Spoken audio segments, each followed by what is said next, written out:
welcome all of our viewers online here. Just kicking off with the first quarterfinal at the Rakuten Tennis Club. In black, you can see Callis and Khalifa, the number one seeds for this event. Both coming back from a little bit of injuries and time away from the court. And then in the white, you've got the young guns, also both members here at the R&T, Dalen Mawaji, or however you say it, and Will Hagen.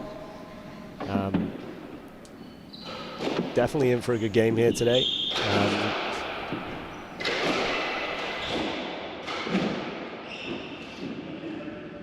Coming in, 2-1.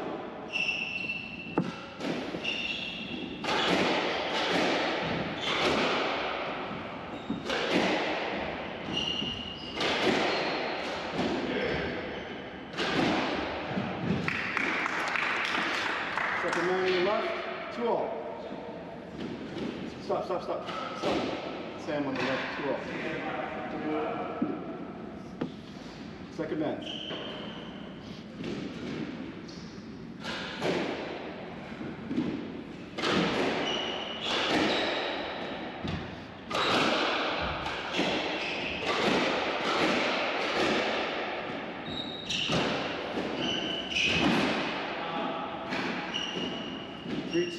Sam on the right.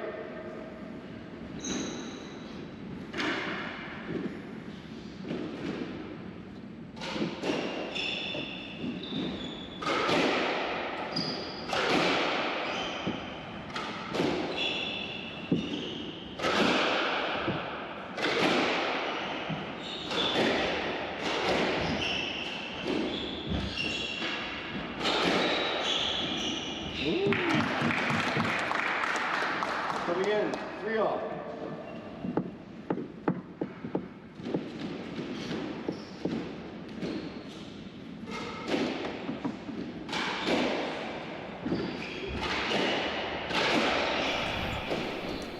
Okay, we're back. We're fully settled here. Hi, Ash. Got Cal Martino alongside me. How are you doing today, Cal? Nice reverse there, right off the bat. Doing well. How about yourself? Can't complain. Better for being here with you.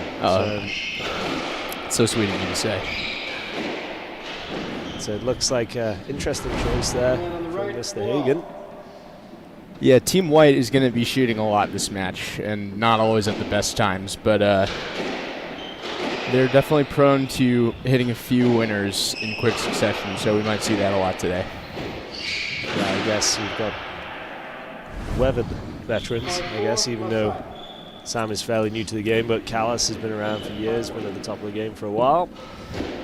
What would your game plan be, Cal, as a young gun yourself, if not physically but mentally? Taking on Callis and Khalifa, I mean, they're a solid team all around, and I've never had success beating them in the SDA scene, so I don't know that my strategy is necessarily the best, but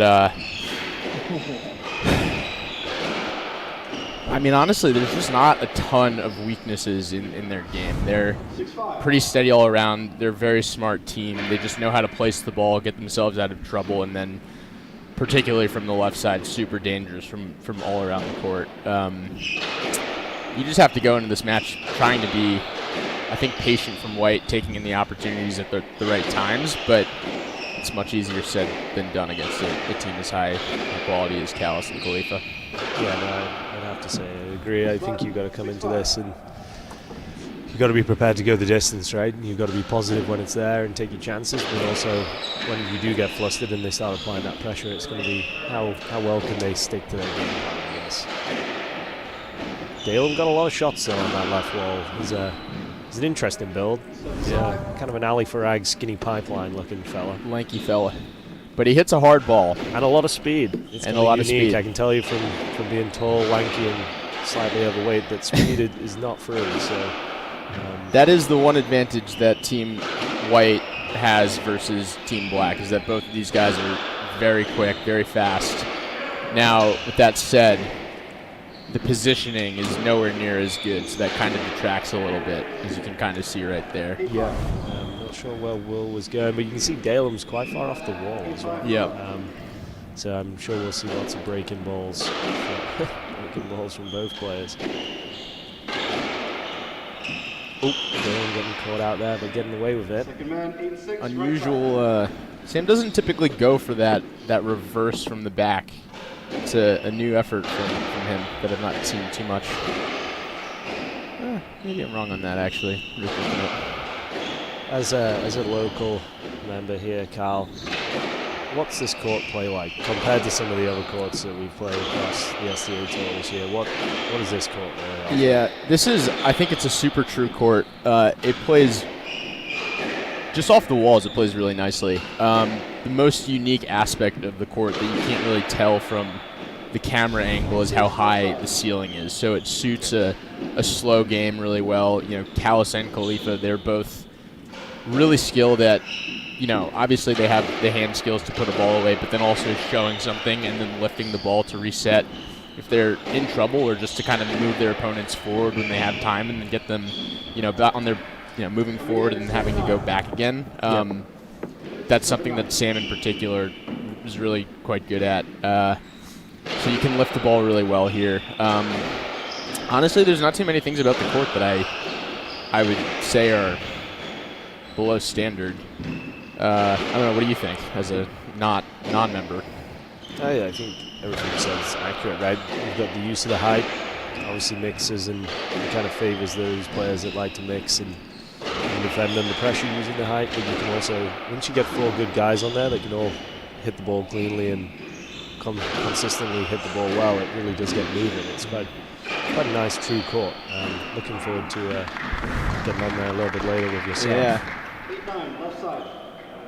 Just a couple casual errors here, though, from Callis and Khalifa. One into the tin the point before from Sam, and one from Callis there. Maybe just not taking these guys as seriously. A little complacent, maybe. Yeah, just both guys. Yeah, there's another 10. Taking some time off the court in the last few months, I guess, with injuries and different things. So, Actually, it might have been that was close. No, they called it Second down. serve. Yeah, no, but that's one thing that Sam and Callis are both actually like usually really good at is it's easy to like get sucked into, you know, just like the complacency for a team that you think you should beat pretty easily. But these guys tend to be really just focused and like we'll go out there and, you know, you saw last night they won, I think it was 15-5, 15-2, 15-7 against a, you know, pretty solid first round team, right? So this is a little unusual, but I'm sure they'll probably pull it together. Business end, I'm sure they'll put it together, but interesting to see. I think Dalem invited the whole of Manhattan to the game last night. I didn't actually stick around for that match, but I did hear that. That was a shockingly bad shot from Callis there. Yeah. We'll not remind him of that one.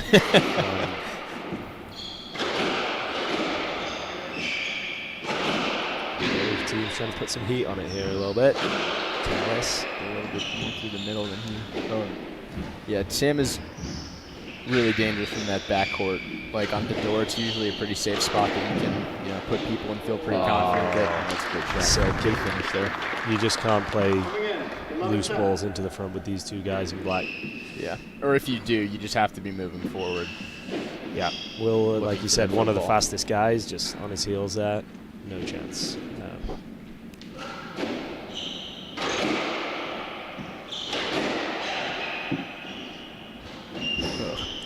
Just going for just too much there. Yeah, just a little lack of experience. Doesn't really know what he's trying to do there. Yeah. And Callis is all over that as well. It's good for me to watch there, actually. Yeah, take some notes. I will say it is kind of interesting with the team in wide, and obviously being the less experienced. Under pressure, I see that like quite a lot of these younger teams, their default is to attack under pressure. Oh, nice shot, Sam. But like often these teams will open up the court under pressure rather than the best teams tend, like a Arnold and Stout or these guys here, like they'll lift under pressure and kind of reset and reposition. Bamber and Alexander are very good at that. And all these looking teams kind of want to just attack. And that's not always the best way forward, I feel. And these guys are off to 4-game balls here in first. did feel that they probably needed the first game if they were going to kind of get their foot in this match, but we also didn't do any predictions, Kyle. I know you're notoriously bad at predicting what's going to happen out there, so I mean, we already have some, first game goes to black now, but I mean, I would call this a 3-0 game. 3-0, sharp. No love for the rookies. Well, we'll see you guys again. You have them taking a game? I was hoping they might have pinched it first, and I thought with the sloppy errors that were coming in early doors there that they may have had a chance. I do think once they settle here, though, they might get a little bit of luck. But I think, like you said, the consistency and the accuracy and the experience is gonna pull black through. All right. Well, we'll be back soon once the second game kicks off. See you in a few.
Okay, we're back here at the start of the second game. For those joining us just now, it was Caliph Khalifa first game, and it was tight to around 10-all before the guys broke away. Let's see what White has to offer here. Team Khaleesi. Khaleesi. I'm not sure they'll like that nickname. And he's got hands like Khaleesi, I think, Khalifa on that left wall. He's quite a gentle giant, isn't he, Sam? I don't know how to interpret that. He looks kind of fierce. He wants to be fierce, but he's got very soft touch. Okay. There's Callus on the other side. Not sure what his animated character would be, but that's just lovely touch, that. I think we're probably going to see more of the same from Black, right? No real drastic changes. Just keep getting them to the back wall as they're doing that. Great lob by Callus. Yeah, strategically it'll be the same. I think that they'll probably just be a little bit more, as we were talking about, just room for error, a little more like hitting their spots. But yeah, and I think a few less unforced errors. I think they'll probably have noted that and spoke about that, right? And they probably were like giving each other just a little wake up there, but yeah, I mean, yeah. The thing about this team is even if they're making errors, they're not going to be like concerned about it as long as they're going for it at the right times, which they still often are. It was just a little bit lax in the execution, I feel like, as opposed to just taking it in completely at the wrong time. Couldn't agree more. And they've come out to a hot start here. 3 good winners. White don't seem to have any answers just yet. Ooh. Great. That's just a positioning thing right there. Callus finds the right breaking spot in the wall. Dalen is just a little bit too far off the wall, and you should get another on the crosscourt. And I definitely think with the singles guys transition into doubles, right, it's very hard for those singles guys to be as far over as they really need to be, and that's definitely something that I don't want to give too much away, but that's something I've been working on, Kyle. Trying to get my I've seen your game enough. Trying to get my big rear against the wall so you can't get past me. Good speed there from Dalen. They're under the cosh here, though, the boys in white. Under the cosh. Never heard that one. Yeah, those Dartmouth boys don't travel too well. See, that's where Will can be starting to try and put some pressure on, and instead he just kind of hit a lax shot right back to Callis. Tricky shot there. High risk though from Dalem, right? Like it's not really the shot, but he executed it well because he's so skillful, but it's not quite the right shot.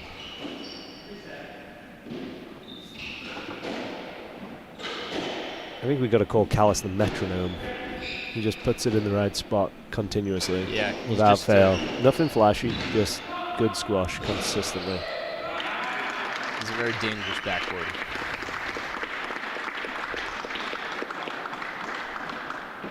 That was a good point from both sides. Long point for the first one in the second game here. Sam starting to look a little bit like Madonna, putting his hand on his hip. Might have been feeling it after that rally. Who knows? Great hands there. Oh, good covering from Callis. That's a clever shot from Khalifa there, bringing the reverse in. Just looked like it was going to be a pretty typical drop shot when he was stretched, but he was able to just flick his wrist a little bit to get it into the center of the court, and Dylan was going the wrong way. That's a good shot. Good finish there from Will, but the refs let it go. It looked down to me. And it looked down to me too. Will rightfully questioning the ref's decision. Coming in. I don't think that'll get overturned, but yep. Boys in black slipping into their pocket and off they go. 6-1 up here. That's just the LeBron James call right there, Ooh. 6-1. That'll probably be a let. Right side. Yeah, it looks Just like he kicked might out. not have even been asking, actually, or is he? No, he is. Looks like it just kicked out weirdly in the back corner, so Hagen didn't know whether to cross or to stay in the center and just came right out into the middle of the court. Some dance skills from Khalifa there. Starting to open up onto that forehand quite a bit, Khalifa here. He's had a few options early. Nice little snatch there from Mr. Hagen. Yeah, I mean they just have to. I think it's again, this is so much easier said than done, but the way that you're going to win points against this team is if you get, I'd say in particular, Callis just moving front and back a little bit and trying to create those openings. And right now, Khalifa and Callis are just very comfortable in the middle of the court. They're not really, I don't know, getting them out of position much at all. So it's going to be tough when they're so comfortable in the right on the red line. I think if this is the one team you don't want to feel comfortable, right? Like I've played them a few times now, and with varying partners, once with you, and it's trying to get them uncomfortable without taking too much risk and leaving yourself exposed, right? Like you say, which is difficult. But once they get into this kind of rhythmic sort of game, and the shots are flowing from both rackets in this case, it's kind of difficult for anyone to really get stuck into them. That's another great break there. Just Good you just cannot give them an easy ball on the front.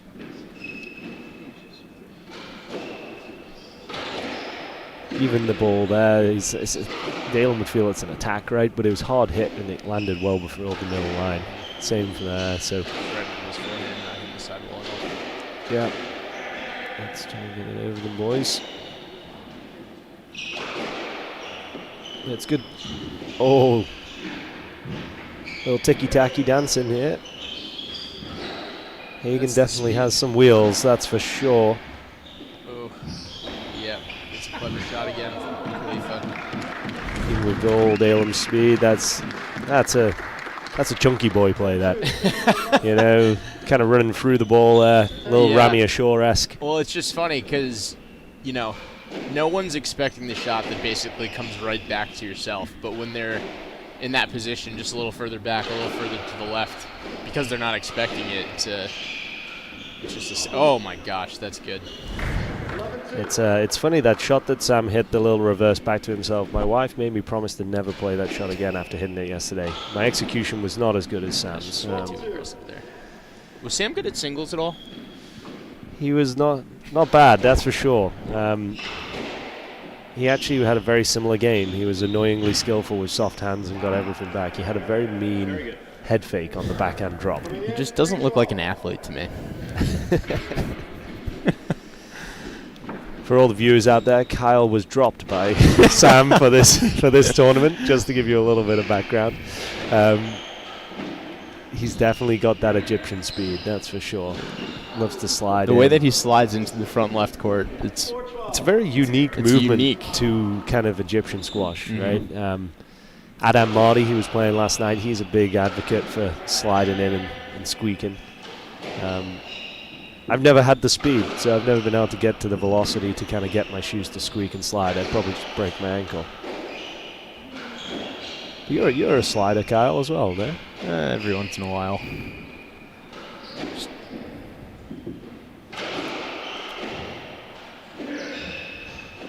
Yeah, see, that's not the one that he should be lifting, I don't think.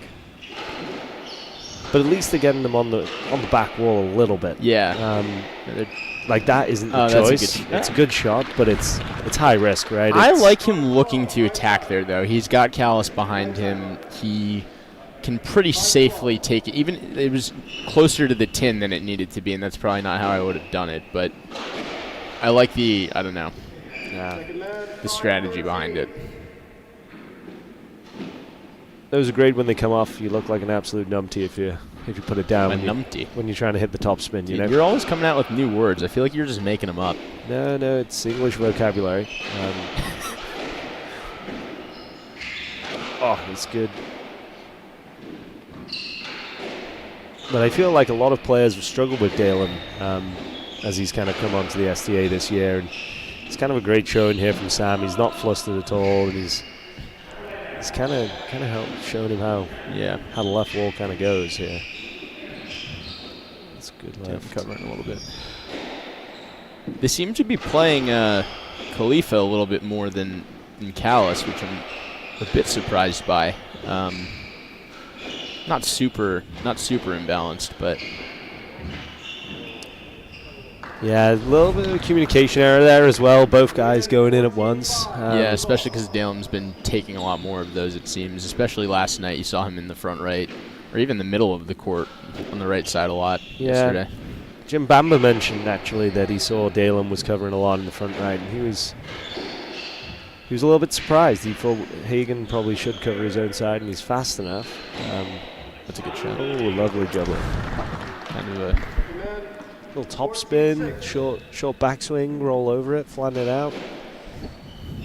Let's see a few more of those. It's just that good start that they got. Oh. No, he's swinging freely now that they're down to 7.8 game balls against him.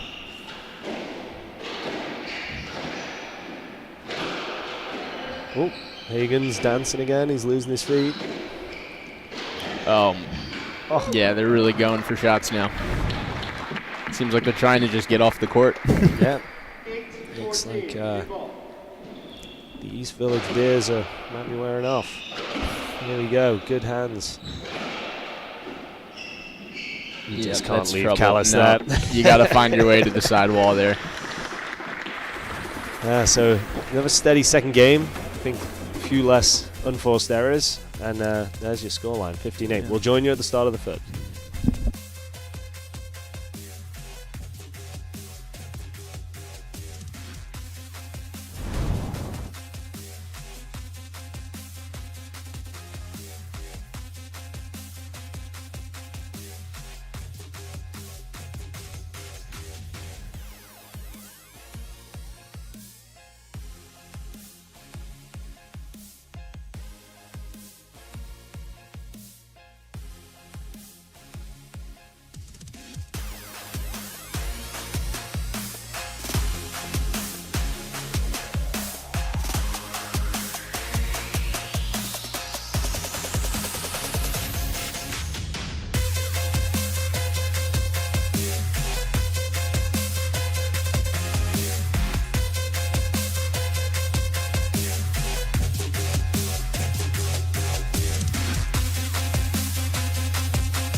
Okay, welcome back here. Start of the third game. I guess first things of order here. We need to apologize to one of our viewers listening live online, Mr. Adam Marty. We quoted his score yesterday, and he was not too happy about us sharing it. Sorry for pointing out the beatdown, Adam. But glad to hear that you're listening and seeing these guys get a bit of a similar outcome at the moment. But here we go, game 3. Are they going to get that game, or is it going to be a 3-love match here, Kyle? I think we'll know in the first few points. Yeah, whether it's going to be close or whether it's going to be another game 2. Yeah, if Callis and Khalifa come out and decided they're going to hit 4 or 5 winners in a row here to start the game, it could be tricky. But okay.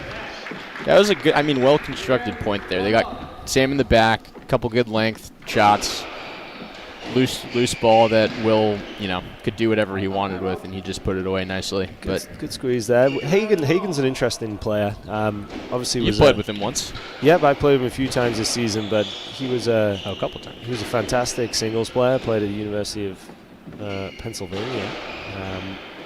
Did you play one?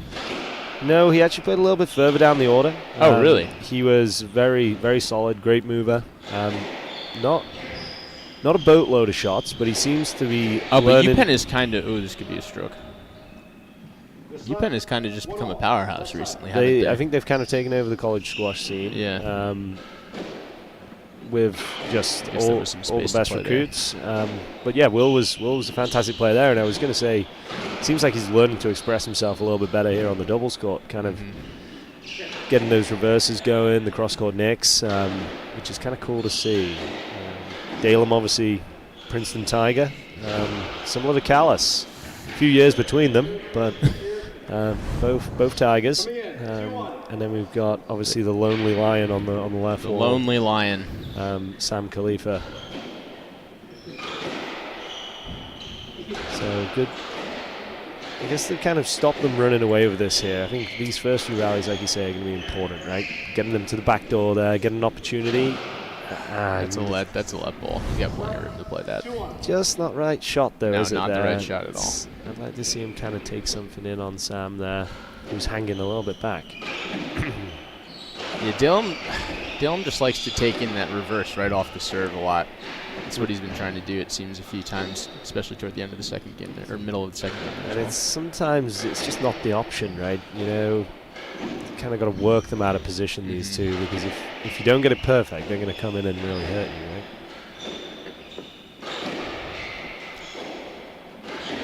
Yeah. Going for a little too much there. There we go. That's a nice little variation. A little bit heavy, but it's the right idea. Then gave him the opening. Oh, he got that. Oh. Better rally there. Good? Was it good? No. No. It was just more of a confidence bump than we won the point bump. I thought that was a good rally, though. Like, mix of the height, getting in front. Ooh.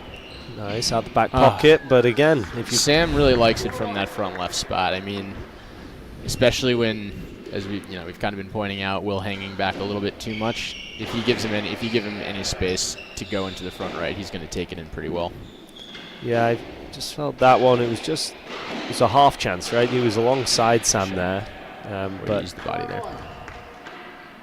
Yeah, it was a half chance. And he was punished. Lovely to see that, though. Sam taking his space. Callis got me right there yesterday, so I don't feel that bad for him. Not yesterday, a couple days ago. You want to see the bruise? It's a pretty good one. I can confirm to all the listeners that, yes, Kyle did have his shorts down there. He has a nice bruise on his right thigh. But yeah, caught Callis on the racket. No harm done. We carry on here.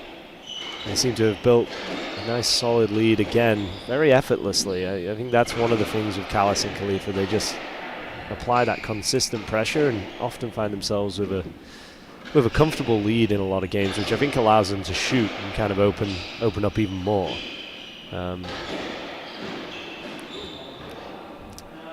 Uncharacteristic error from the tin there, or from Callis there. He's just wanting to get in on the action, trying to keep up with Sam on the winners front, Yeah.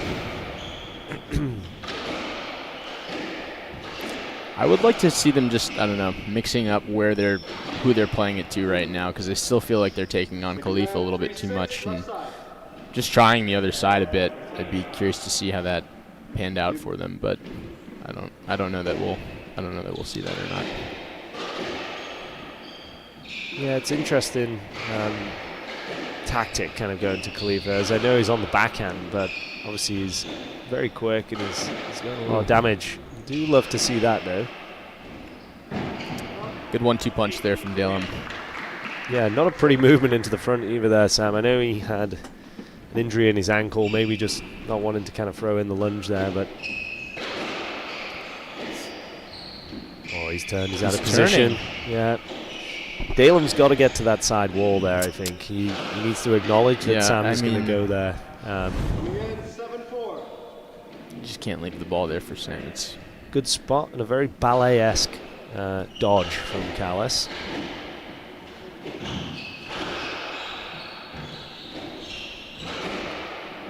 Again, they're just in front of them, aren't they? They're rarely hitting any balls behind that line unless it's coming off the back wall and they're comfortable on it.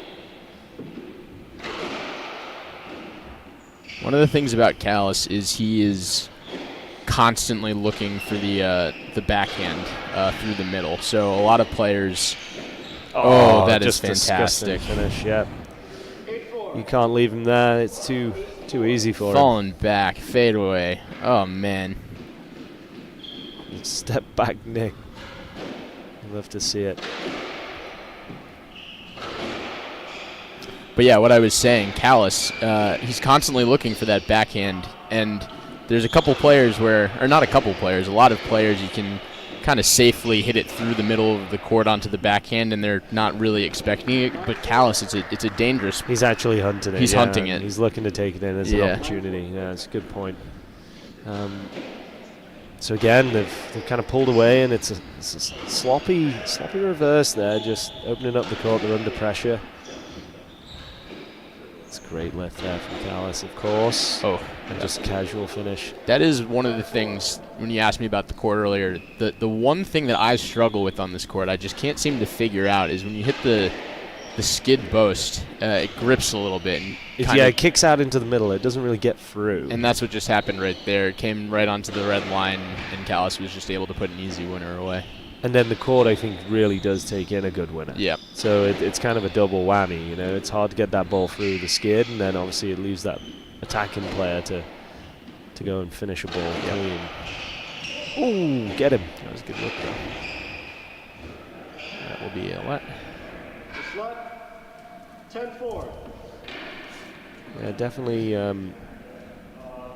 a simple let there.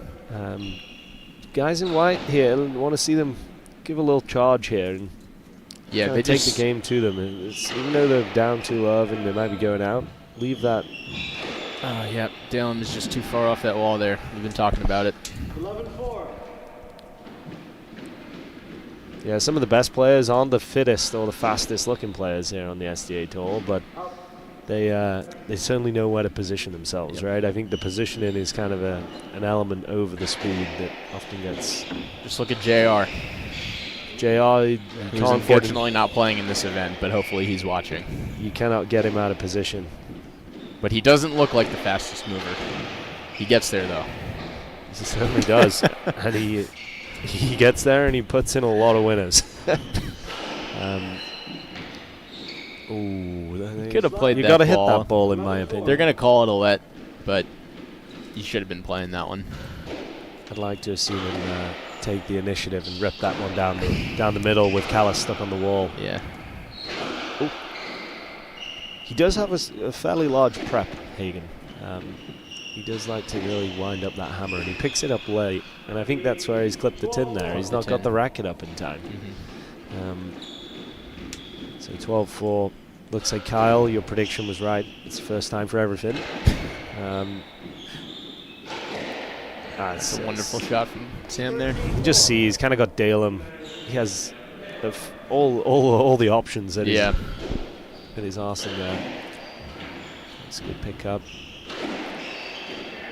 Yeah, I mean, that's the other thing about this team is that once they do get a little bit of a cushion, if they're hunting for winners, they're so dangerous. That's a great finish there. 14-4. Dalen doing a little shifty forward hands movement there. Maybe he's frustrated himself or maybe his partner. Oop, off the toes. But I must say there's a good lineup of quarterfinals today. It's going to be a good day of squash here at the R&T. Good hands. Back.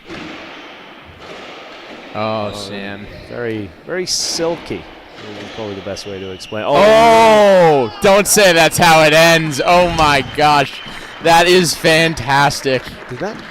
That was good. It? Yeah. Oh my goodness. And that is that. I I guess have never seen that before. That's wonderful. casual class there from Callis. Good thing he didn't have his hair anymore, or else that might have clipped it. Yeah, he might have caught it in his racket. But that's the first quarterfinal here. Free Love Callis Khalifa win. We will be leaving you in the great hands and the chatty hands of Jim Bamba. All for you to look forward to next. Thank you, guys.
Alrighty.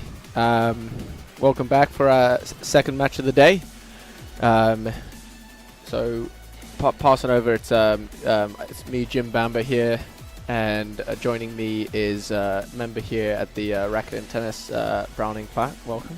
Thanks, Jim. Yeah, pleasure to be here. First time commentating, long time squash enthusiast and listener, and probably a little bit of a racket sports nerd, generally speaking. Love it. But this is definitely a new experience, and happy to watch some great squash today. So we have Sam Fenwick and Charlie Longman going up against Mikey Ferreira and Cameron Pilley. Charlie Longman. Come on. Chris Longman. Christopher sorry. From England. It's the first mistake of many, I promise. We'll keep the beer loaded up. Yeah, exactly. Please. So Sam Fenwick played at Yale. Chris Longman came straight over from England 6-7 years ago. Been great additions to the tour. They had a fantastic win last night over Clinton and Jamie. Okay.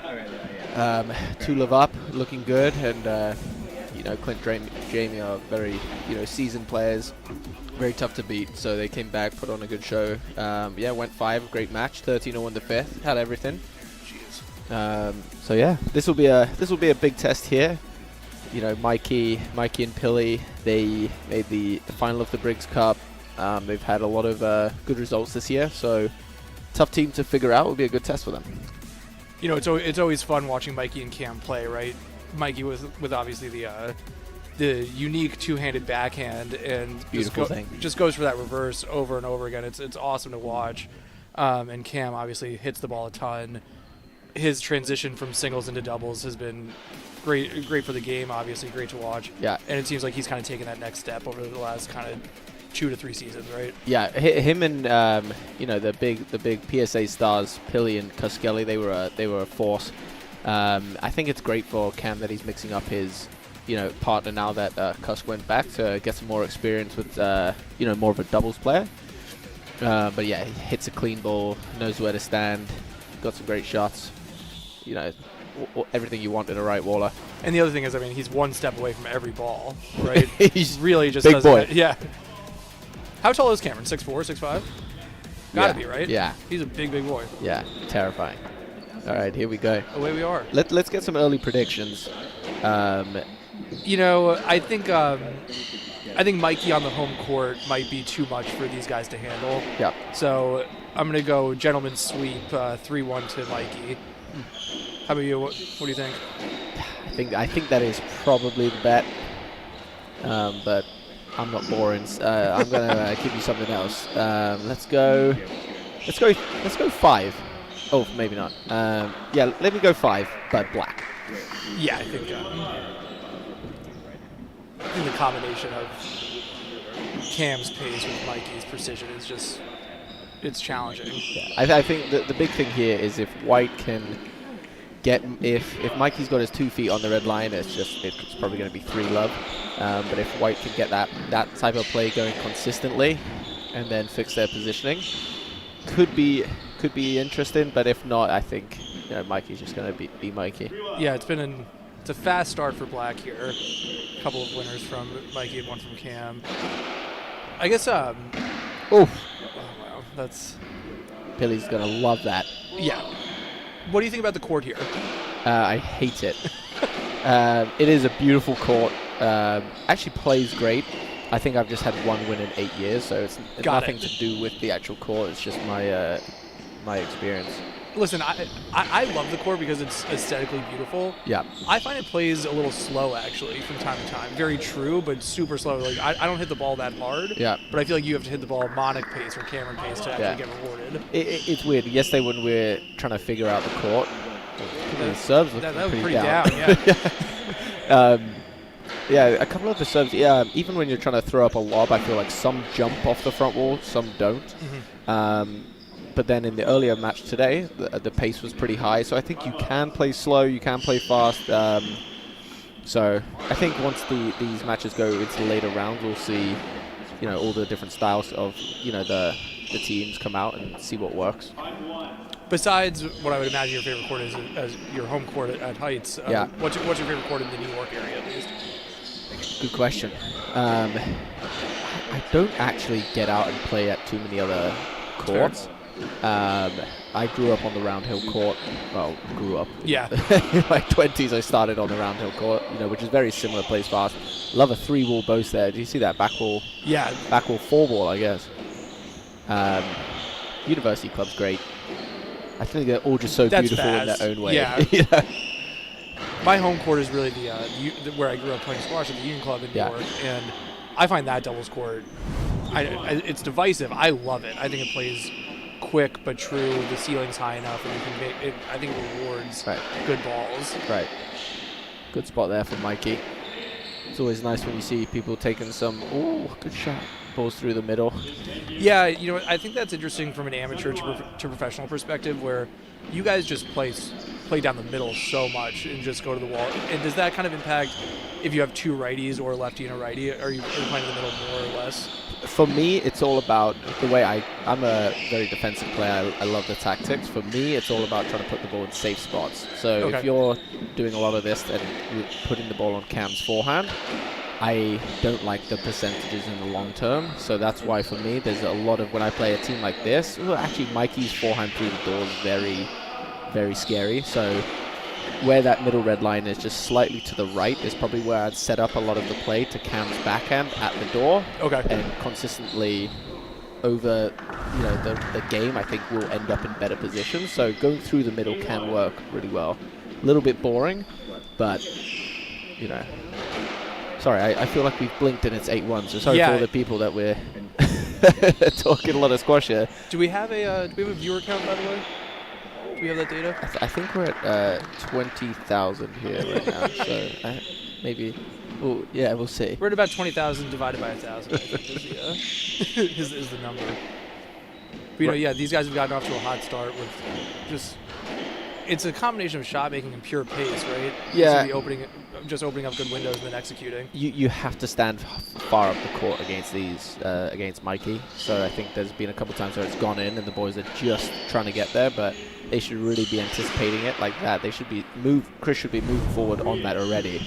Can't be flat-footed there. See, he's slightly moving back. If that goes in, I mean, he's not going to do anything good off it. Maybe he'll get it, but you've got to be ready for that short ball.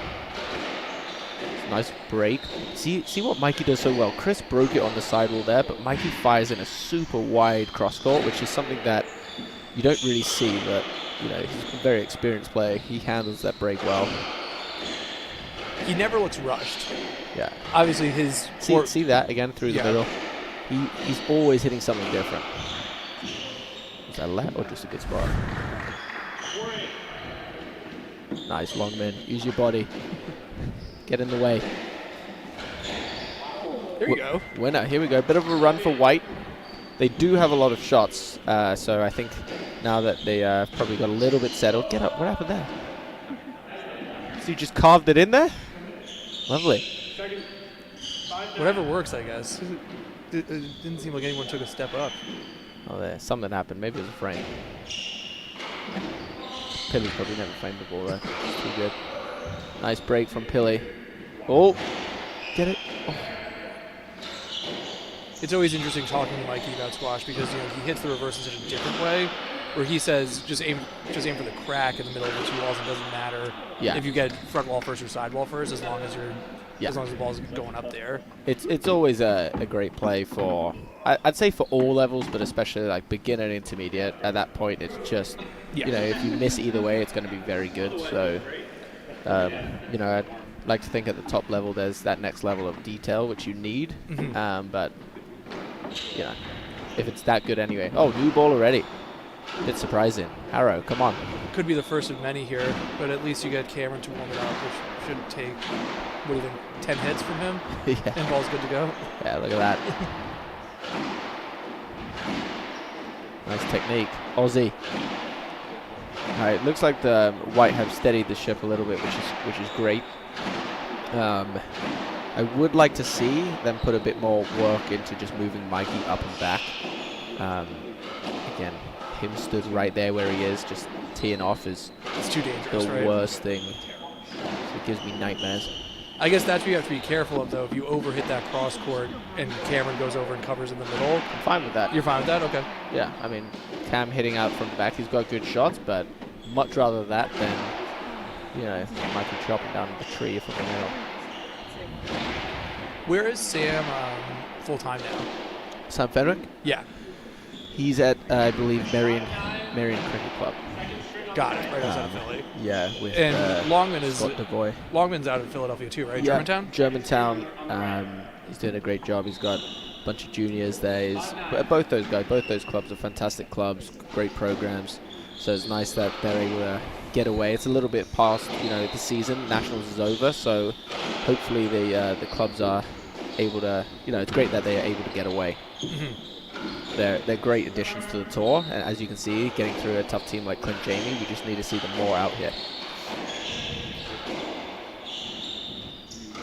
The talent on the tour seems to be in a very good place right now, with a variety of guys, and you know, you're definitely starting to see some more entertaining matches earlier in tournaments. Yeah. It's really nice that the younger guys are ooh, yeah, good hands. There you go. Sneaky. I think it just actually. I think he ran out of space. Yeah. Those are the ones where you end up just pulling out some sneaky, beautiful shots.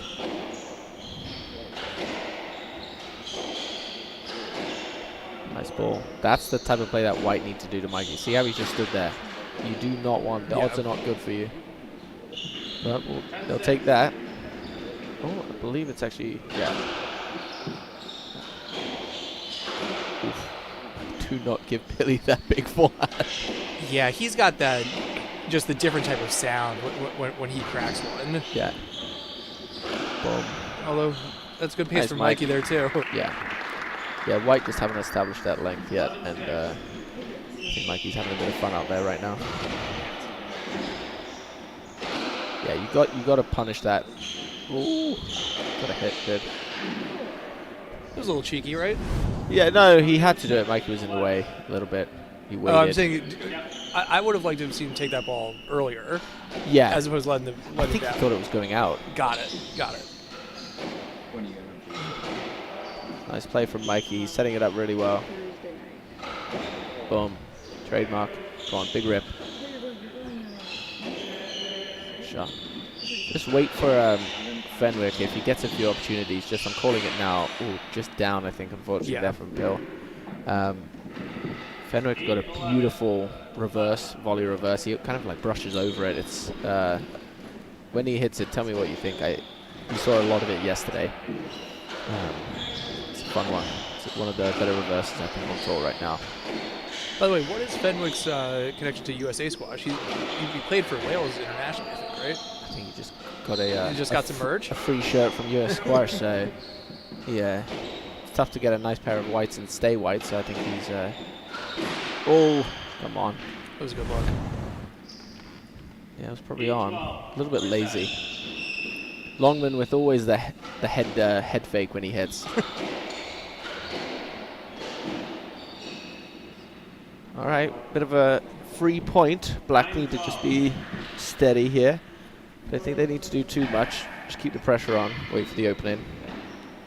Yeah, it's interesting. I feel like in the last match we saw a couple, despite a scoreline that may not have suggested it, a lot of really, really long points with some good battles. We haven't seen any really, really long points here, but these guys are good rip. Yeah, that was a good rip. He built that one up a little bit. Yeah, no, but I 100% agree. This is the first game, I think. This is probably when it will start all coming together. Over here on out, building better rallies. But nice. It's a good ball from Mikey there. Cheap, quick point, cashing in.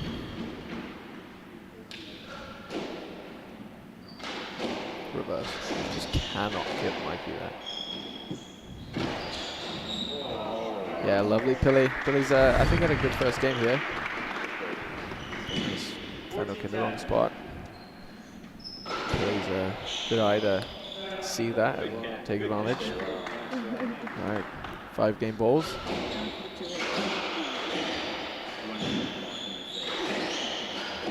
We can hear the pace of the ball from the commentary booth here. Well, there it is. First game, 15-10. I think very, very easy start for Black. I don't think they had to do too much, really. Yeah, I was going to say kind of a workman's 15-10 there. Kind of looked up. It was all of a sudden 8-2, and then White was able to come back a little bit, but you know, Mikey and Cam are they doing a little bit too much with the ball when they want to. Yeah, I think White really need to now. That's their warm-up game. Let's start really trying to make some space on this court, get it all the way to the back, show that short ball, put in a few long rallies just to get the bit of damage into hopefully the left wall for Mikey's probably their best bet. Make a tough long first half of this game, and then see what's available from there. But right now, Mikey and Cam showing why they are one of the best teams on tour right now. Mikey, no need for a glass of water. Straight in. Mikey's probably got a Soul Cycle class or something after this. Did Mikey run the marathon again this year? Oh, I don't know. He's he's definitely run it at least twice, I think. Yeah. He's a real Energizer Bunny type guy. Yeah. Just able to go forever. And obviously Cameron's in. I wouldn't say excellent Cameron's a marathon runner. No, but probably runs longer than I do. Yeah, I think the left wallers are the marathon runners. Yeah. I feel like I'm going to get a text from Chris's wife, Lauren, about that. But All right, well, game 2. See what happens here. I admire these 4 guys. They're very efficient in their break. yeah, They probably took all of 35 seconds. The previous match, they were taking 3-4 minutes. all right. Boys in white in the lead for the first time, and draw right back to 1-0.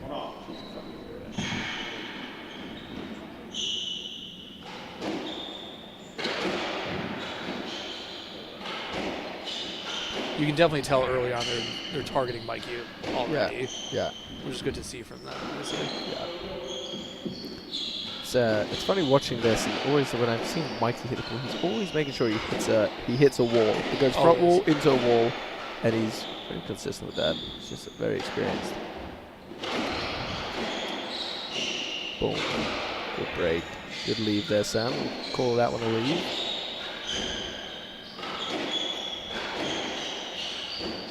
Nice cover there from Pearl. Forced it. You just know at some point Mikey's doing that with that ball, and you'll take your odds there. I don't mind the miss, right? Because he's gonna hit 7 of 10. Yeah, on his good day. Jeez, I had a season with Mike, and it's one of the greatest experiences you can have when you're playing with a hot Mikey Ferreira. You could just a little flare there. Stand still and let him just tee off. It's fun to watch for everyone. Yep, can't put it there. There you go. I It seems that the iPad is not working, but it's going to be 3-1? 3-2 probably. 3-2? Yeah. Oof.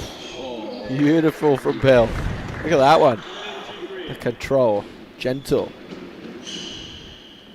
No dive from Longman. I think the over-under is on the odds on Chris Longman doing a dive this match. Fred Couples, his odds to win the Masters were plus 50,000 going into the week, so I think about that. Plus 50,000. Speaking of, for everyone who's watching squash instead of the Masters today, we definitely appreciate the support. We understand it's probably on 2 screens Yeah, right exactly. now. There's one phone and one... and squash is probably getting the smaller of the two. Yeah.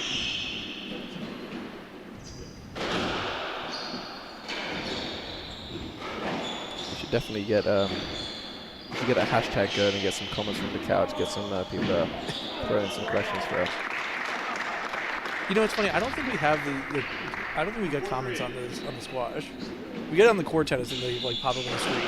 Is that right? Yeah, but I think we use a different service for this.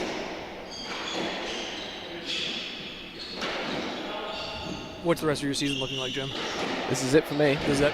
Yeah. Last weekend was in Cleveland at the Tavern Club. It's a beautiful club, beautiful tournament, and then this one. So try to finish strong here. Who do you have next? Tough team, Elroy and Chris Sackby. So big shots coming from that left wall and right, but both very skillful guys. Chris Sackby, you never get to see him out as much. Beautiful shot there. Was that a 3-wall roller? Beautiful. Chris Sackby tries to play as much as he can, but with him being the head coach at Columbia University, again, limited to what he can do time-wise. Yeah, it should be fun. I love sharing a court with him. Always going to be very clean. Yeah. A lot of shots. It's a good, enjoyable experience. However, I do love when some matches aren't always clean. I don't mind a little bump here and there. Oh, there it is. Oh, wow. See that one? The little top spin reverse. Comes over it a little bit. Boom. Got it. That's pretty. Yeah, I like that. And when sharing a court with Elroy when he gets going is so fun. You just hit if you're playing with him, hit a ton of winners and make a lot of stuff happen with the ball. Yeah, he's scary to play. He gave me a real walloping a couple weeks ago in a club champs match. How'd that feel? It didn't feel so good, you know. Did you deserve it? No. No, absolutely not. Oh, I mean, by the way, Elroy hit about 45 winners in 27 minutes, and we got run off the court very quickly. We need a oh wow, there you go. Lot of winners here. Backhand 3-wall. We should definitely put together a compilation of all the drills from the season. Yeah. Be fun to watch. I'll get the viewing up. Did you get hit at all this year? Oh, Stout hit you in Brooklyn, didn't he? Not good enough to remember. I don't think so. Scott Arnold got hit in Denver, which was a lot of talk about that. By who? Just players. Justin Todd got him, which were made for a funny, moment and a questionable decision. Oh, nice lob there by Mikey. A little greedy on the. Yeah, you just want to push that. You don't need to do too much. Just flat, full face, punch that over his head. All right, 9-8. Let's see if White can convert this. They're definitely looking a lot more confident this game than they were. That's a good shot. But yeah, well, Fenwick's in the wrong spot. You can't. You just got to get over early, right? Either way, you might not be getting that anyway.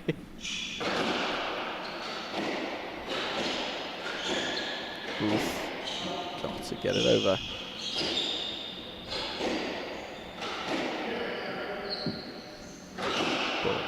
Big heat. Don't like how Fenwick's stepping back on that. What happened there? Miscommunication. 10-9. It's a tough time for that. You said it in Welsh.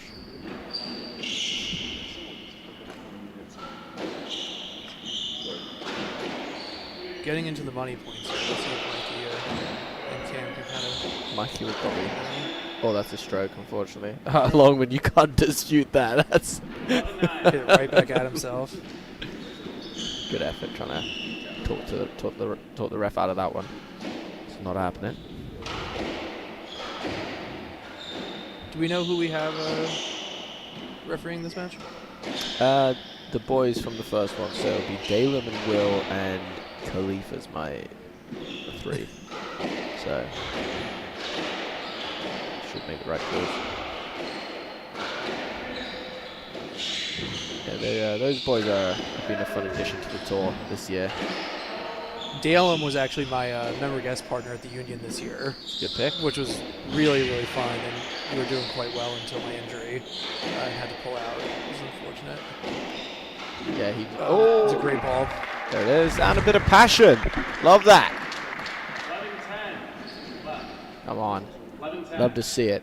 He carves that one in really nicely when he has a little bit of time. Yeah.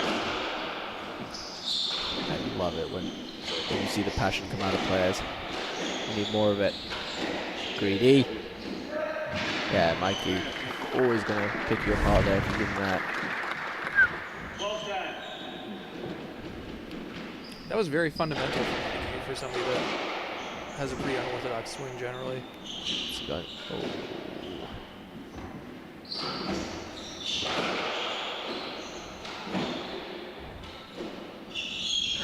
Oh, boys.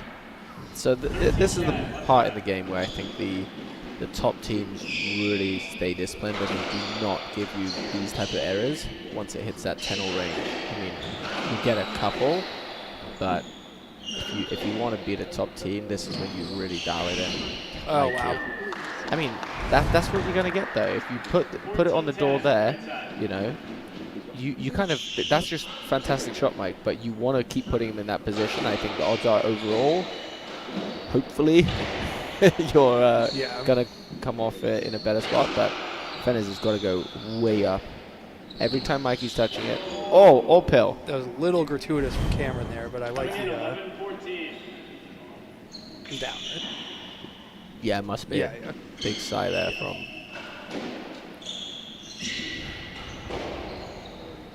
Interesting, huh? Second game from 9-8 quickly to 14-10. But they'll come back here. Let's see if they can get one more to make it really interesting. Nope, not going to do it there. Just a let. It's a good block from Longman there. I like that play for him. Always when you need a little bailout. Put one through the middle. Ah, sorry.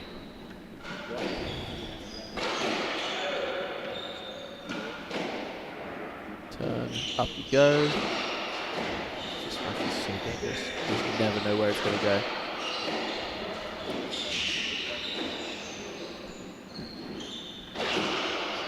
Nice heat.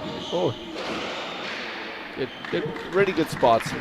Very yeah, showing his quality there. You know, you just want to always make sure that you are, you know, doing those basics well. You know, getting the opening and, you know, just executing. Easier said than done. But I feel like a lot of the time at the in the earlier rounds, you'll see I was watching and coaching some of the other teams, and when players do get those openings and they get that front. And I mean, I do this all the time as well. But you step on and you try and really hit through it and try and hit a winner, and the ball ends up either bouncing off the back or you don't break it on the sidewall. Beautiful shot there. But Billy just making sure that finished it the right way. Time for the team in white to really regroup and hopefully come out with some positive momentum. See if they can send this to a fourth. All right, so Coach Browning Platt. You get asked to go and help them out. What would you say? You know, I think Mikey does such a good job of hitting walls. I think you got to try to break the ball into him to make him at least push the ball cross court a little bit and not let him attack as much. So you'd want to keep the pace high and still have him hitting from the volley line? Above? No. I try to get it above Mikey's shoulder, breaking it in, and then you know, just setting the ball up a little bit more and trying to make it so he's got to work. I think he's very comfortable right now, just kind of planted at the red line. What about switching it up to Pill? Do you think, you know, if Mikey's pretty hot right now, you think maybe throwing a few more high and wide to the door and get Pilly on his backhand? You know, I think that's probably the smart play. I've never been one to play squash that intelligently, which is why I play at the level I do. So I think that sounds better to me. I think I'm just wary of Pilly, you know, kind of making it rain from the door at some point, and I guess I'd rather make Mikey beat me with the two-handed backhand at some point than have Cameron chop me up from the back. I think if I was Fenwick, I'd think maybe, you know, let's just test out the front right. Let's put a few short from the volley and just test out Cam's movement. We haven't seen Cam in that front corner much.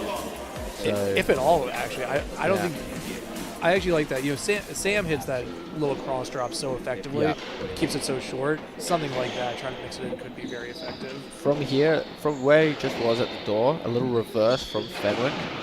Left wall to the front wall could work, just to poke it around to test Cam out. Good shot. I'd also say generally for... See that one. When he had that one, he could have maybe... Come on. Good hustle. Winner. Really, so skillful. Down? I think just down. that was the technique we're looking for. You know, I'd also say for the guys in white, I think Sam is more effective from the door, and I think Longman's been hitting maybe a few too many of those balls when they come around. So I think letting Longman push up and Sam cover the door would be a little more effective. Yeah. Obviously easier said than done. Very trigger happy there. Just don't need it.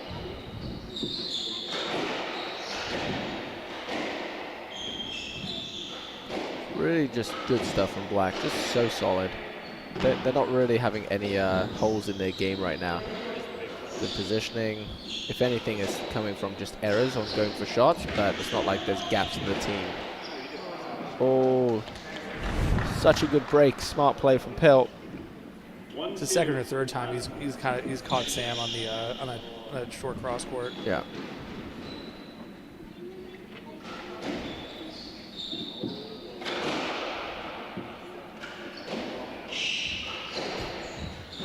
Carves it in, doesn't he? Well, it's amazing. You can kind of know it's coming, and sometimes it just doesn't matter. It's a good reset from Cam. But you see Mikey's positioning. That's just the experience. See how far, as he's up there, just one step, 2 steps, and he's there. Pretty good shot from Sam, but well, Mikey's the real deal. Shame he couldn't execute it. It was almost too easy for him. Yeah, exactly. He's been doing this a long time now, too, at the top levels of the game. Yeah. And you know, you're a member here. Mikey's also very good about sharing his experience with all levels and all players in the club. It's really good for also the younger players on tour to see someone like, you know, Mikey, you know, jumping into games, saying yes to have a game without asking who's in the game. Oh yeah, it's very admirable. Yeah. I've been lucky enough to share the court with Mikey many times over the years. Mikey plays a lot of double squash with a guy named Andrew Fink, who I'm very close with, and my dad was very close with. Yes. So I used to get to play quite a bit with Mikey. A little less now that I'm working, but you know, being on court with him is just a real treat because he does such a good job of. He's good enough at my level where he can really make me feel like I'm going to win a point and then just step on my throat once I get a sniff. Right. Sign of a good pro. Exactly. But a real treat to be on court with. I've never played with Cameron, but I've had dinner with him once or twice, and really nice guy. Yeah, no, he's hilarious too. Yeah, nice shot. Another winner from Mike. That's the one he just gets so close to the crack that it's tough to read where it's going to go. Okay, White, good. Better setup. Ooh.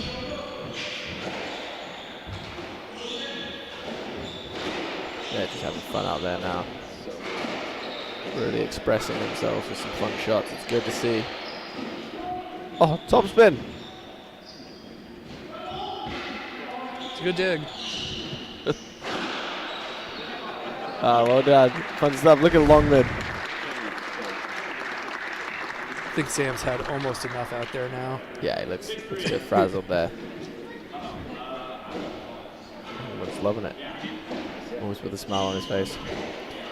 You might be able to see on Longman's head, he's got a little bit of a bump over his left eye where Clinton Liu turned on the one. Clinton's playing left wall. Nice lob went over.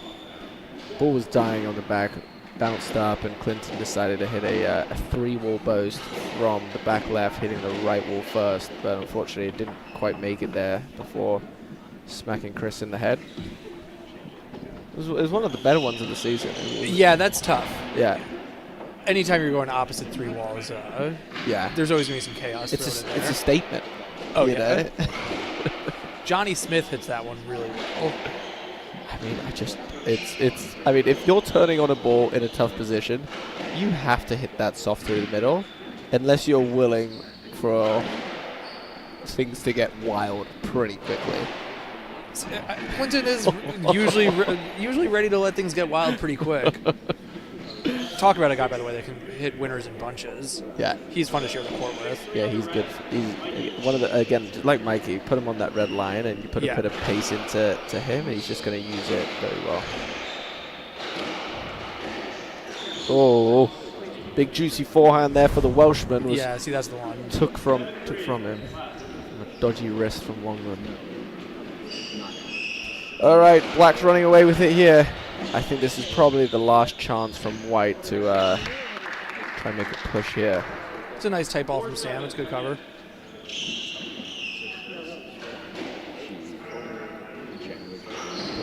Counter.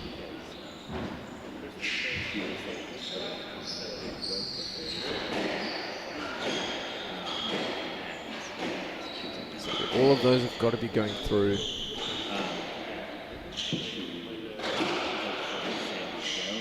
Nice. Oh! Wow. I didn't really even see that. I didn't see that as an option that time. That's a good ball. Yeah, I mean, you might not see it, but if you're playing left wall, you just start running forward. That's Boys are on fire. Really good stuff. Really good performance. Good showing from Black. All right, guys, and White cannot keep putting it there. Yeah, the boys in White kind of ran into a freight train for the last 15 minutes or so now. It's tough going. It's time for them to make a stop back and at the basket again on second and 59th.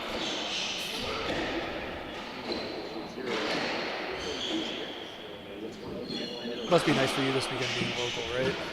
Makes it a lot easier. Yeah, it's nice to play the tournament, go back home, wake up in your bed, and be able to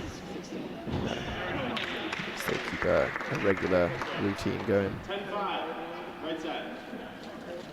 It's nice that the Masters is on as well. Wake up, catch up with that. It really is 4 great days of sport, right? Oh! It's a great ball.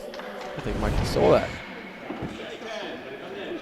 Ooh, little taxi action from Mikey there, taking a step the wrong way. See, I'd like to see Fenwick. I mean, lobbing from there is my go-to, but I think he can be slightly more creative from the door.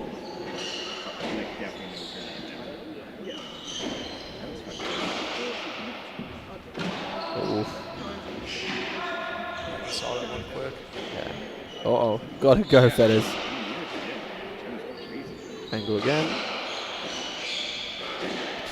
Mikey, too good.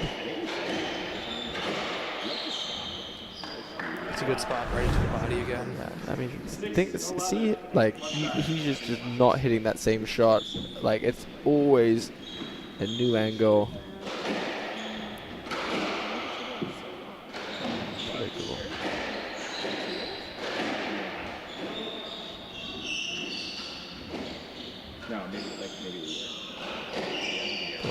Ooh. A little frustration there, I think. Trying to make something happen. Pretty nice scoreboard here for Black. I think they would have taken this at the start of the day. Very convincing performance.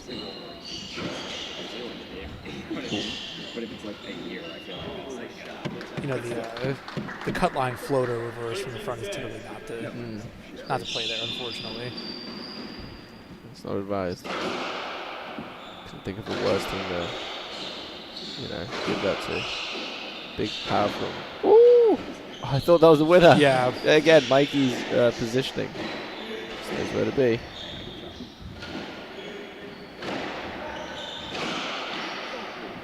Mikey going for the volley through wall there was It's just having some fun. yeah. Sorry, right side.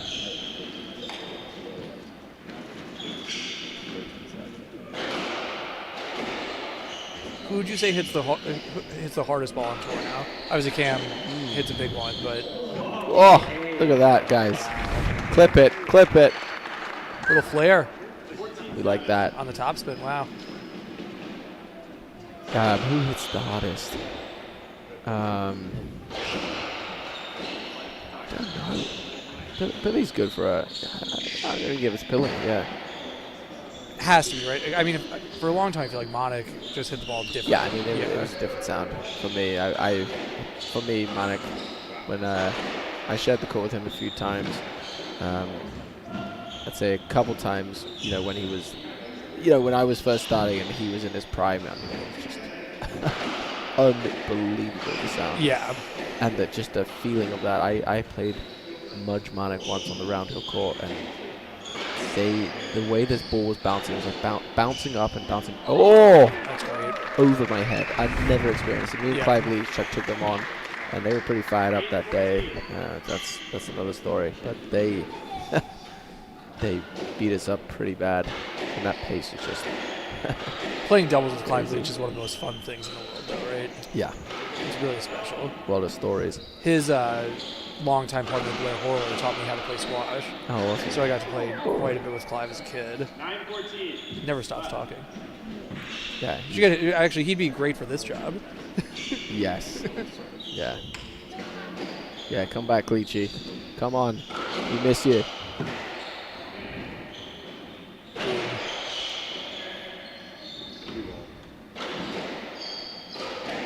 Yeah, nice shot. All right. Little late, but all right. 14.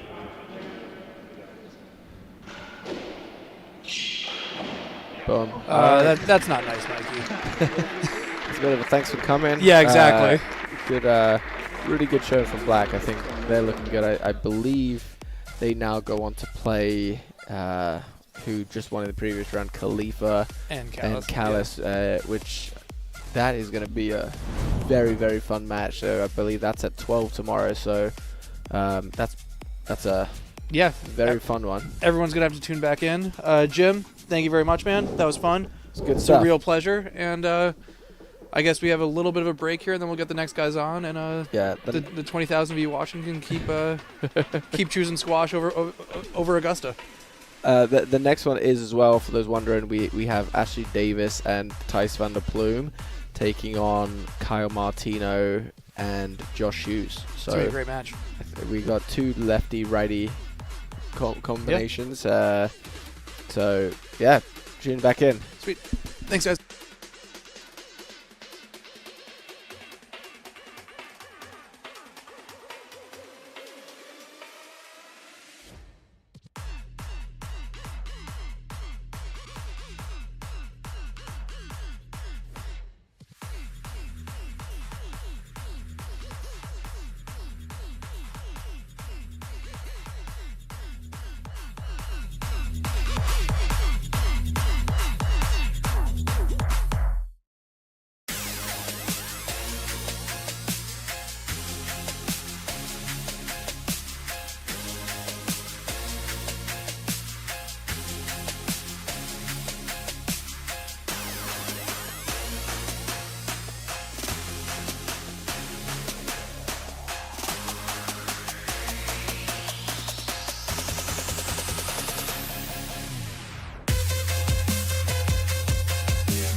Well, I want to welcome everyone for the third match of the quarterfinals Saturday games.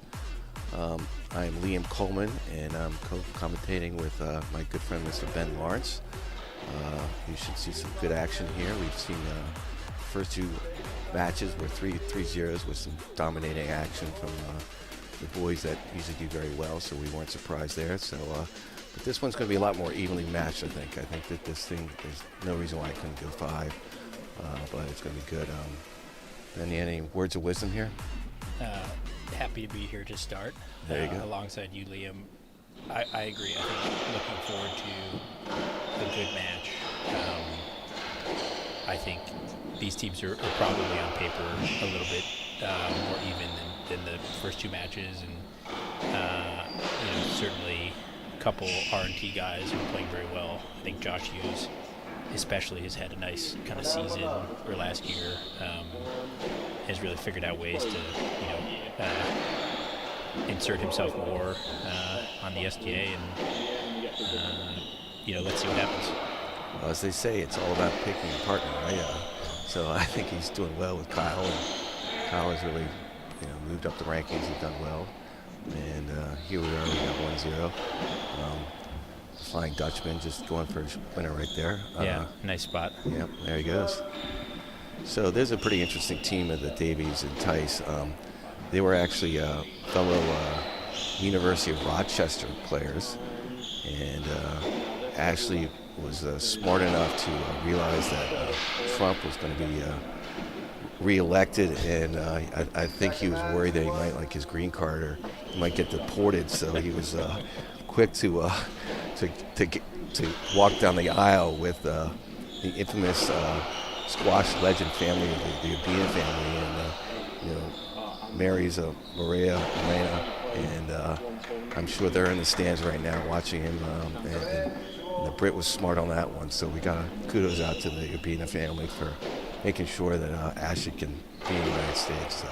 Yeah, I would say big, great weekend for the Urbina family. Sent in Maria Elena's brother, was playing in this tournament with DP, and they had a good first round battle. Showed well, and so nice to have a good family representation. And Chi-Chi was in the stands also, and what was classic was, I think after the second game, Cena looked up to his sister, and she was like, "Would you please hit it to the right side? Would you please," like, first thing. So she's not afraid to help out her brother, which is good. So 3-3 to start. Seems like there's been some aggressive play, I guess I would say. With a left wall, I mean, Josh kind of hitting very hard, and so does Ashley. So yeah, you can see a lot of kind of. It's a nice shot there. Yeah, there you go. Kyle. Good put away from the back. Good athletic guy, Dartmouth grad.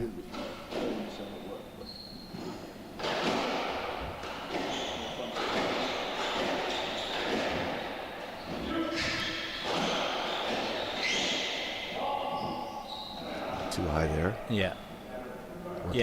Working the height at the cathedral, as they say. 370 Park Avenue. A lot of room in the ceiling, but nice aggressive play to start, which doesn't surprise me. I mean, I know Josh, for example, can really hit hard. Marquinhos took the ball away well, and it seems like Tice and there he goes. Ashley have that ability as well. So especially early in these games. Before you're white knuckling a little aggressiveness is good for the crowd. Yep.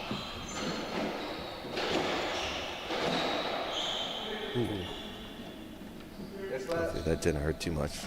A stinger to the back. Seems okay. He's got a lot of weight on him. He has been losing some weight, so we've got to give Ashley some credit on that one. We don't know whether it's Ozempic or he's got the new diet that the married couple are going through, but he's losing weight and getting well fat. Another one. Oh, tit for tat. Yeah. There we go. Standard Josh Hughes non-reaction. Terminator-like. Oh yeah.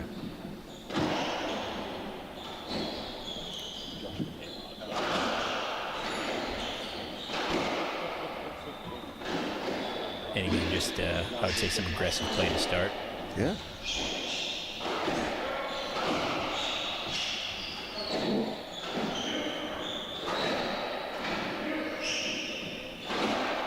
Nice job by Josh cutting that one off. Just All right, 5-all.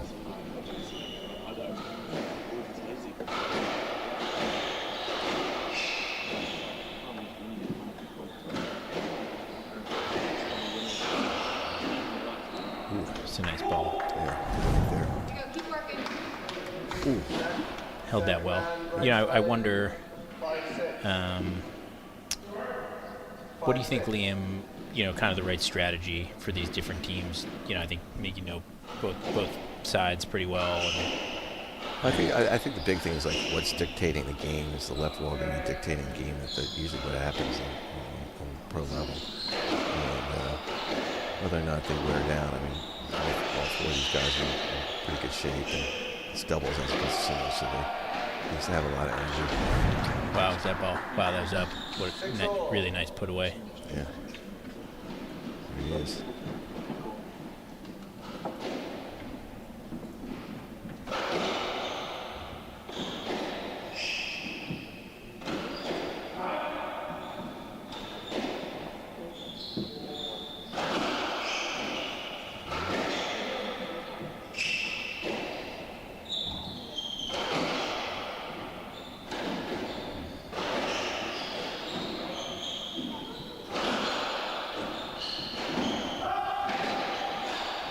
Good early point here. Yeah. Tight first game. What 10. happened there? I think that was a 10. Really? Okay. Back and forth we go. Yeah. And look, I mean, it's interesting. Start the first game, a little bit of aggressiveness to start.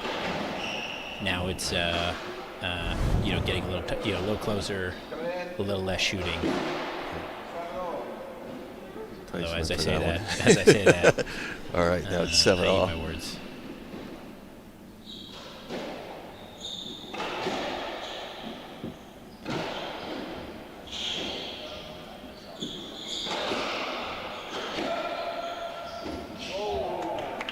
Nice ball there from Josh. Yeah, smooth. 8-7. It's home court. Yeah. Does it all too well. But it doesn't. I don't see from either team, you know, an aggressive strategy one or the other. It seems like, as I would say, it's sort of best shot at the moment, as opposed to trying to pick a side. Or, Yeah, that is the usually they try to pick one side and work them.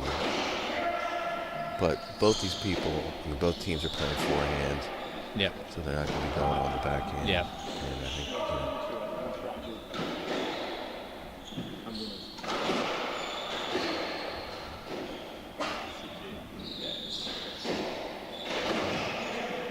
down the middle.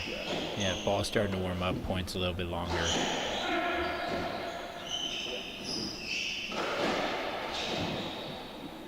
Seems like Josh is spending a little bit of time in the corner. He's got to keep pushing up, you know, keeping things cut off. Let there. Safety first. So you're teaming up with Josh tomorrow, right? Yeah, exactly. 10 a.m., huh? Pressure's on Josh. You know, I think my plan is to employ the hula hoop strategy, which is standing somewhere in the court, you know, and moving about the area of a hula hoop, and planning to have Josh, you know, cover everything else. You guys are battling Darren Fogel and Mikey. Is that right? Yeah, Darren Fogel, you know, very accomplished singles player, even as he's gotten a little bit older. Fierce competitor. Fierce competitor. Yeah. Back and forth here. Yeah. I don't think we've seen, you know, a lead of maybe 2 points or so, but nothing more than that, and pretty balanced points. So good start to the match. So there's when you look at the draws, obviously you see with the team of Stout and Arnold not being there. Yeah. Congrats to James. Congrats to James with and Tina with the new baby girl. Olivia. So you got Ollie and Olivia. sure they're already going to be showing videos of squash to Olivia at a young age, so she gets used to it. She's probably watching this. There you go. Yeah, start them while they're young. But the other thing I would just say is I think, and I might be a little bit off on this, but this is I think the third iteration of the R&TC Open. Maybe it's the second. Yeah. But I just feel like the tournament has really drawn good interest, and it gets better and better every year. Bigger prize money, and there's something you said about it. I mean, I think the games committee thought it would be good to, well, it's also, I think Susie wanted to have something as the new kind of runner of the SDA, and made sure that the off years of the calendar that R&T was doing something. And first off, I think it was a challenger. Now it's moving up in the level plays. Oh, look at that behind the back. Oh, getting better and better. Great point. Yeah. Look at this. I think good strategy when you have sort of a crazy shot save behind the back or something. You gotta just try and end the point quickly. Yep. Well done by Martino. Yeah.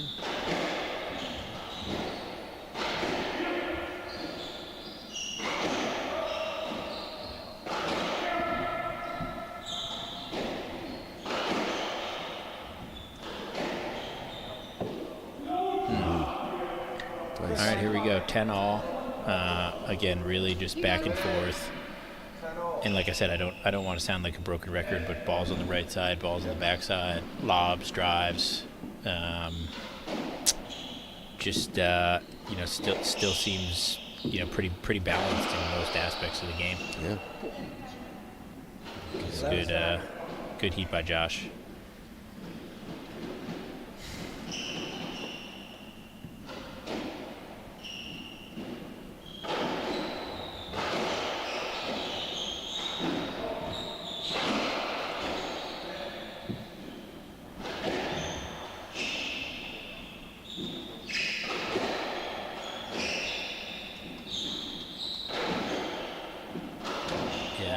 Nice setup. That's nice setup by the black team, Josh and Martino. Yeah. A couple smart lobs, sort of opportunistically waiting for a good ball to be aggressive, and a nice put away.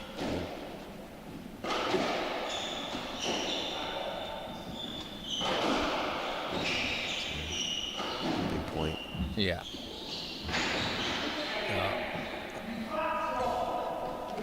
Just missed. Yep. All right. First little bit of light showing in the first game. And Yeah. Hughes and Martino off to a little bit of a lead. Let's see. A little tin Big there. couple points. Yeah. It's a good camera angle. You can see it's just down. Oh wow. Nice shot by Hughes. Backhand drop roller to finish it. Nice nick there. That was good. Very, very good. All right, so this game, under the belt, Hughes Martino, 15-10. And we'll take a quick little break as these guys take a little break. So.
Alrighty, we're back for the second game.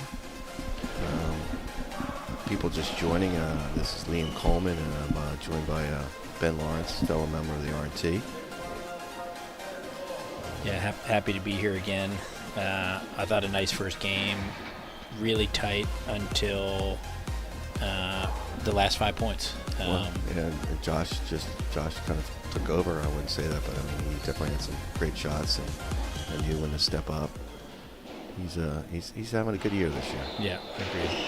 Shout out to Ted Ganeos, watching and texting. Says commentary is good so far. Oh, thank you, Teddy G. We like that. We like that. You see that. Surprised he's not watching the Masters. No, I'm not surprised. There you go. So this has been a hell of a weekend so far, and I think we should say that the staff at the R&T has been unbelievable, and Dennis and his crew, and the food, and what's been going on with Alan. These guys making sure everything's right. So I want to say kudos to that team, and we love these people. 100%. I think testament to the club that on a weekend like this weekend, you talk to a couple people, and it feels like there are several large events that go on, and all these things happen seamlessly. People always have a great time. The hospitality is A+. And so echo those sentiments. But, kudos and thank you to all the staff of the R&D for their tireless work. Yeah. Into the tournament chairs, went Dylan D. Patterson and Robbie Berner. Oh, look at that get. Ooh. Stroke? No, that's a lot.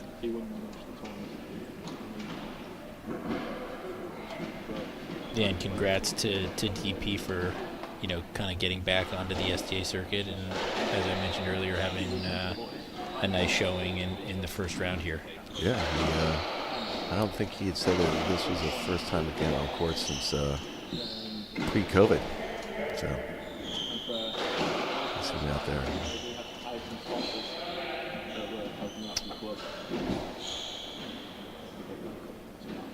Hard to see, down. So do you know, have Tyson and Davies played together a bunch, or is this a newer pairing? That's a good question. I mean, Ashley was with Bamber last weekend at the Cleveland. They took home the trophy. I think they're playing around. Obviously, we had said that they're going to play together in college, so they know each other. Yeah. It's a good spot. There you go. It's really good width. I mean, I think that just, from the amateur's perspective, not, barely above the 10, but just really well placed, and that still can result in a winner. Yeah. It's tough to emulate what these guys do on the court. But 100%. Yeah. I will say, I mean, and this is a testament to how good these guys are, but whether watching this tournament or a little bit, I guess last week, there was the National League court tennis event. Mm-hmm. The quality of play is so high, and I think what's even more impressive to me is that they make it look easy. Yeah. And so you see, whether it's this match or really any of the matches this weekend, as you're watching, I think people like myself foolishly are sort of like, well, I can do that. I can hit that shot. And you get on court, and it's just dramatically different. But that's, I think, one of the fun things about how good these guys are is they sort of do it with ease, which is just so impressive. And if you look at what's been going on in the SDA the last couple of years, there's definitely more parity. Nice put away there. Yeah, smooth. I mean, there were the years, the dominations of Mudgee and Gold, and then Monik and Mudgee and Monik and Callis. I mean, it was again good width. Look at just put it right on the wall in the right spot. I'm hoping Josh does some of that tomorrow morning at 10 a.m. Josh, when you rewatch this video, I'd like you to take note of that. Mm-hmm. A lot of winners, please. There you go. Yeah, it's a nice hold. But sorry, I interrupted. But I think you were saying just a lot more parity. Yeah, I mean, I think, the team with Arnold and James and Sam and Chris, I mean, and then obviously Bamber and what's going on with, now I forget his name, Zach Alexander. Yeah. They're 3 dominating great teams. Wow. Good job. Josh.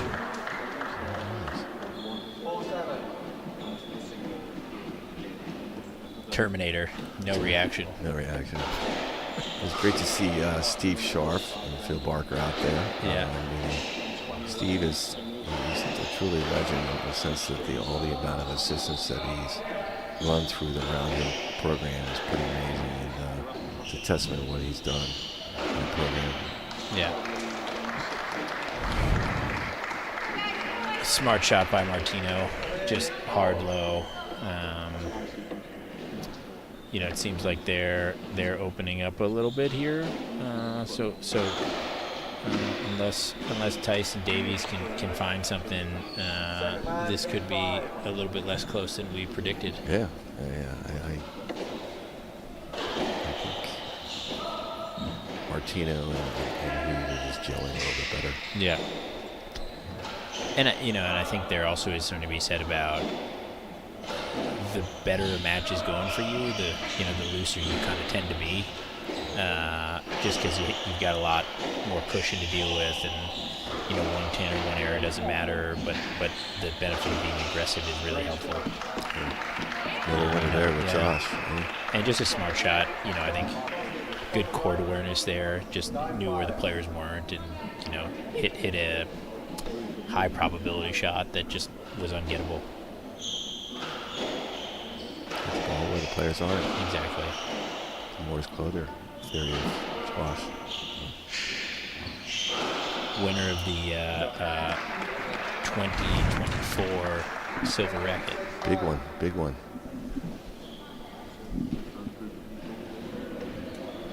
As well as, multiple. a laundry list of other things. But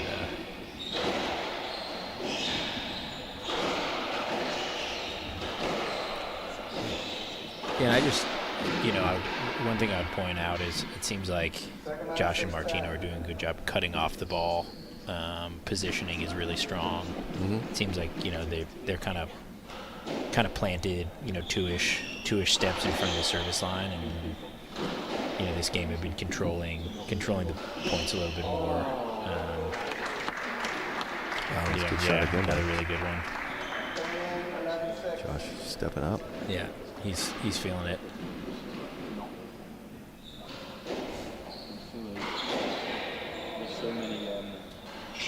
So, getting back to this whole parity and everything, but I think it's great to see some new names that are playing in these tournaments, and Susie's done a great job of getting these challenges out there. I know that there's a Greek challenger going on as we speak. Yeah, yep. Somebody said about that. And I totally agree. I mean, I think again in the Mudge years and the Monic years, when Ben Gould was playing really well, you sort of knew who the heavy favorite was. Yeah. And there are definitely teams that are winning more, winning their fair share of tournaments. But what's fun is, I think, 3, 4, 5, 6 teams have the ability to win some of these bigger tournaments and are doing it. Callis and Khalifa and, Stout and Arnold are, obviously great teams, but yeah, it's just. Well, look at Mikey Ferrer and Ken Billy. Hit a big Look one. at that one, great shot from the back. Yeah. I talked to Mikey, and he had mentioned that. He's like, wow, I kind of wish I could have teamed up with Cameron 7 years ago. We could have made some serious runs when the bodies weren't as aged. Yeah. So. But Mikey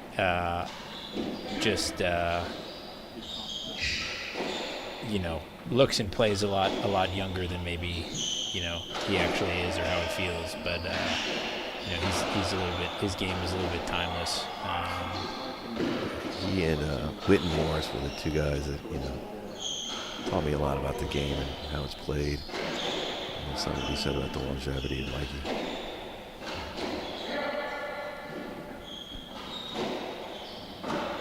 apropos of that, another one was Chris Walker was out there playing this tournament. He's got some good age on him.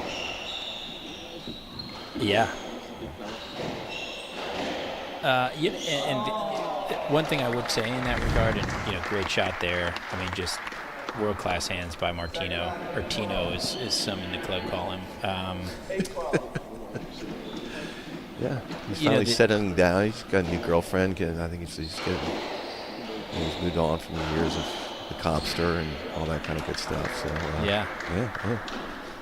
Yeah. But one of the interesting things, LC, about dubs is I do think it takes a little bit of time to sort of learn when you're transitioning from singles. Mm-hmm. And so you see these really high quality singles players, start to play, and it just takes a little bit of time to understand the angles, understand when to be aggressive, find a partner who you read well, who you operate on court with well. Sure. And so in some ways,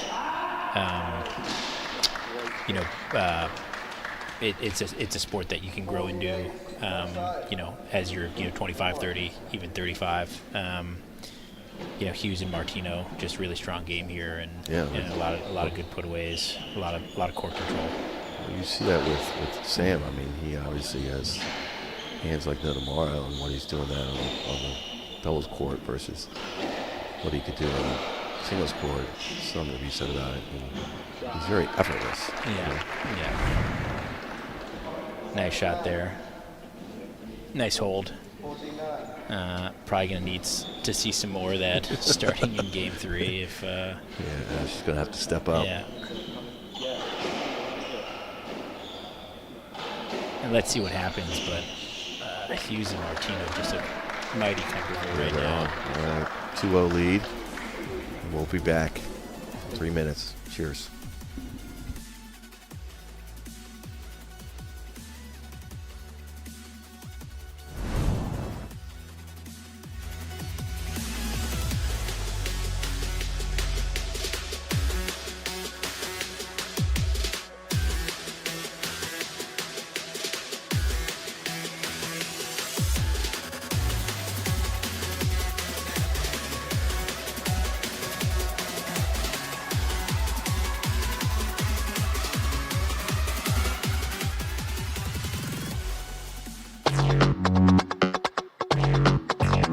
Best thing about squash is definitely the competitive aspect.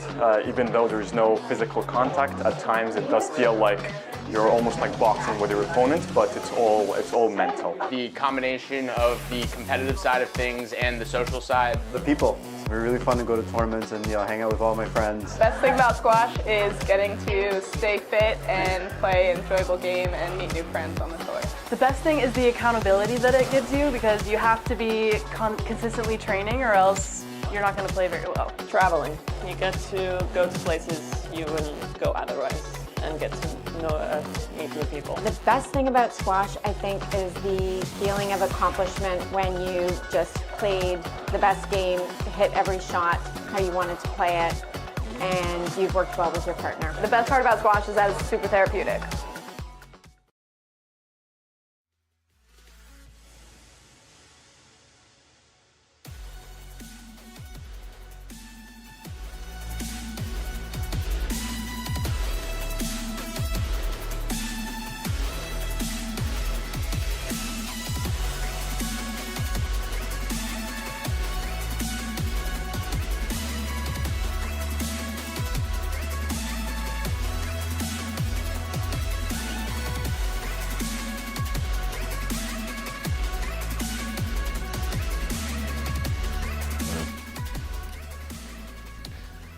Well, third game. Let's see if we can watch a little different kind of momentum, because right now Josh and Kyle are just kind of controlling this like no tomorrow, and yeah, hopefully we take this thing longer than 3 games. So yeah, I think really strong second game by Josh Hughes.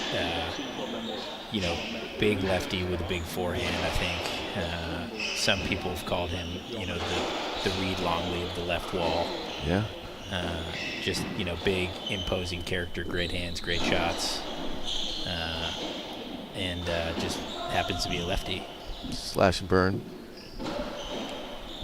There we go. There we go. So we just saw our good friend Val Quan Miranda showing up with Marty Guez from the Union Club.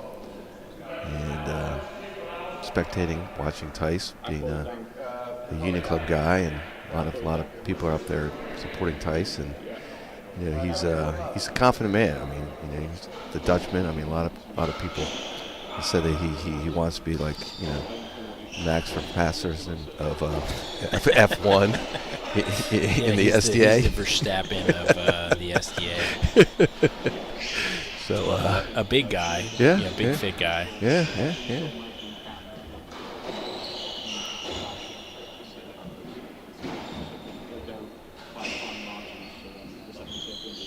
Nice ball there. Yeah, time for some offense.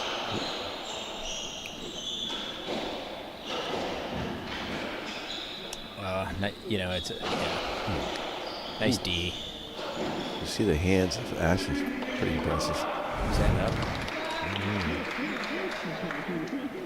Hard to tell. That was down. Yeah, like I said, Hughes, similar game in my mind, pro version, amateur equivalent of Longley. My guess is that would be up if that was Reed. I don't know. From what I understood of that their domination in the B doubles was really kind of Nelson on the left wall that really kind of took it over. Guy comes in from Locust Valley and then just he just masters shots. A+ hands. Some really nice putaways from all parts of the court. Yep. And the other thing I would say about Timpson, pairs really well with Longley. Many time doubles partner. Reads his opponents really well. So does a really nice job of mental game, anticipating where his opponents are hitting the ball and getting there on time. And does a lot of due diligence, late night due diligence, making sure what's going on.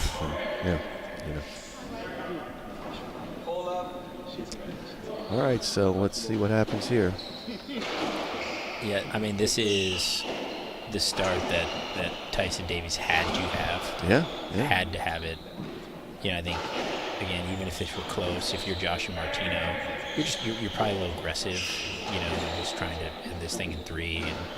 And squash doubles is a fickle sport.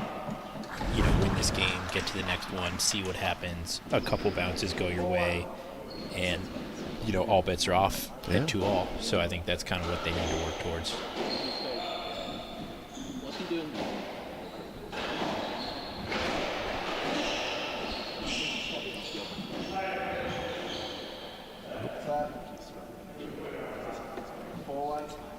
Left ball there. I think so. Yeah, seems it.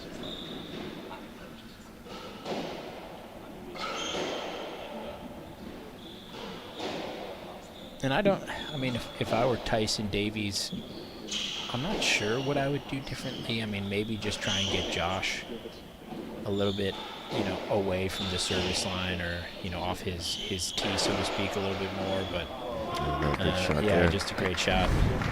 Okay. Good read, cut the ball off, put it away. Yeah. Be curious to see what the game plan, Ashley and Tyson change something. There's a nice one.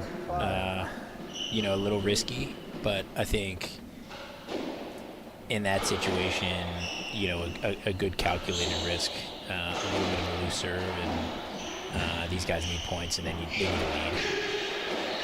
So nice save there, too. It's a good play. Tice. Yeah, nice ball. Athletic people out there.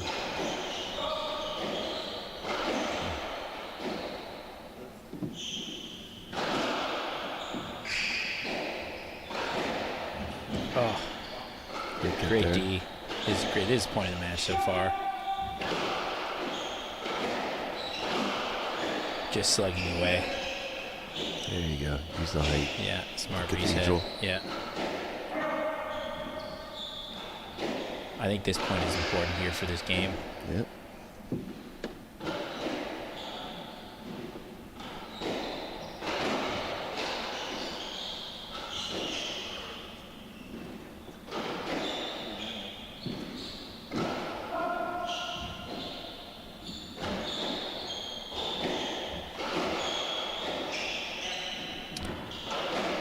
No one wants to lose this one. Yeah.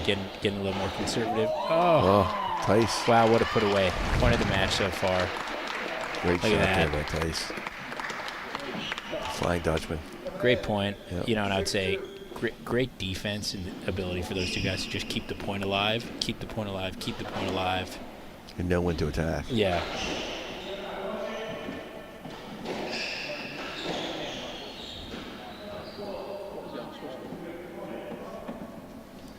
What happened there? Hard to see. Oh.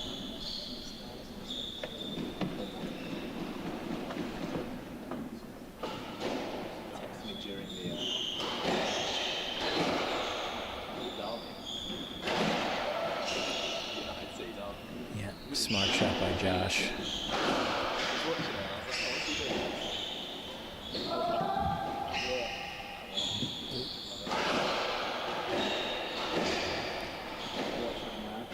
Really some longer points here. Yeah. I think, a yeah. little more conservatism.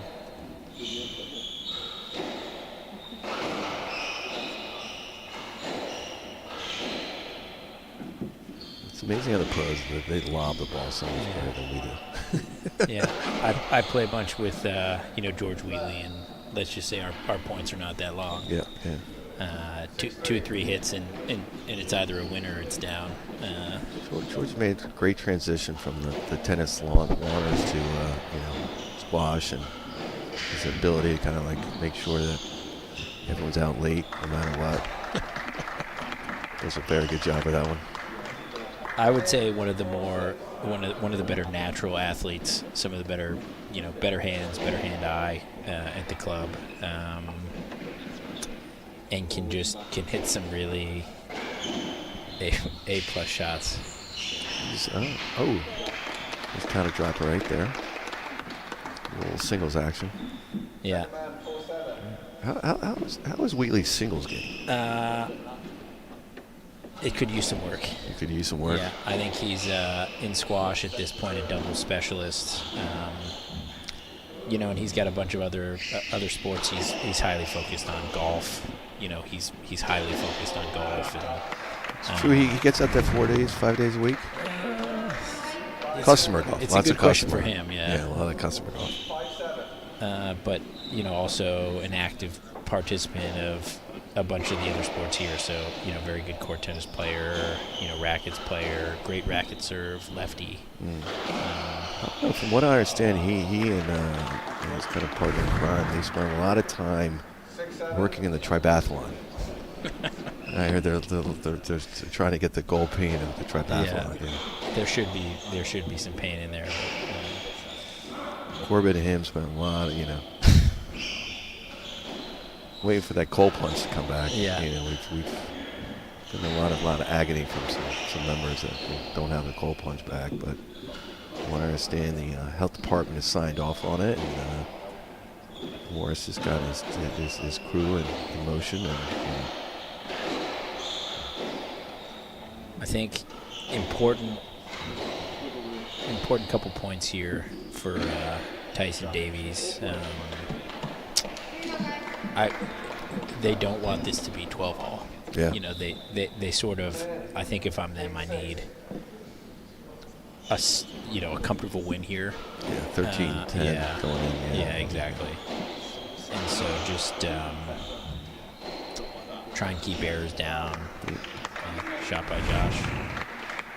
Hard to do much if that's happening, but trying to keep a lead here is I think important.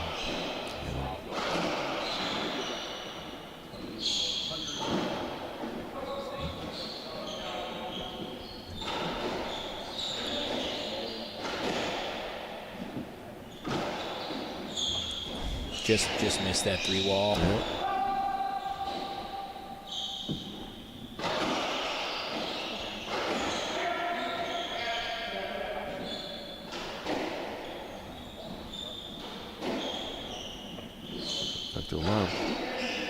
Yeah, Josh is placing the ball well, clearly spends some time on this court specifically.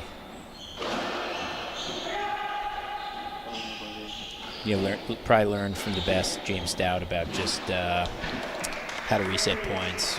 Really use the fact that the ceiling is so high here to just buy yourself time when you're under pressure, or need to get back in position.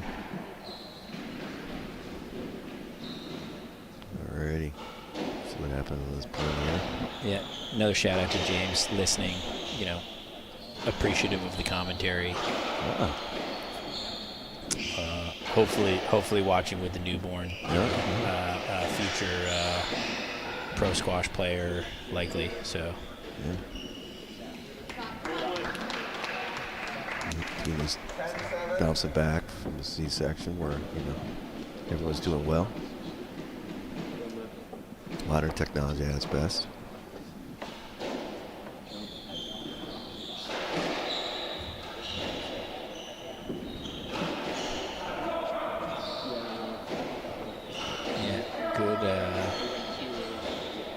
Good start here. Ooh, aggressive. It's just it's amazing how hard it is to put the ball down on these pros, but just too good. Smart. Yeah, that was a shot by Josh. Yeah.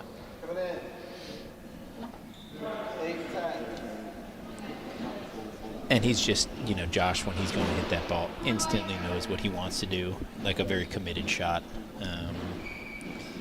which again is not what I often do. Thinking about 2 or 3 shots right up until I have to make contact with the ball. It's good to have a father like Dominic Hughes. Yeah. David, Navy, and Drexel are showing up right now. All right, 8-11. Let's see if what happens next. Yeah, I think, to me, I think this is heading to a 4th, which is a good, yeah, a little frustration. Look, and if you're Tyson Davies, this is what you want. You want Martino and Josh to have kind of an annoying game. A couple misses, a couple tins, a couple weird bounces, and again, squash doubles. Momentum. Yeah, it's momentum's a huge thing, and it's just a strange sport where sometimes you feel like you're not getting the bounces, and they just compound. Yeah. And there you go, another one. Exactly. And so take this game. It looks like it might be heading Davies in Tice's way, and go out and start the 4th loose and see what happens.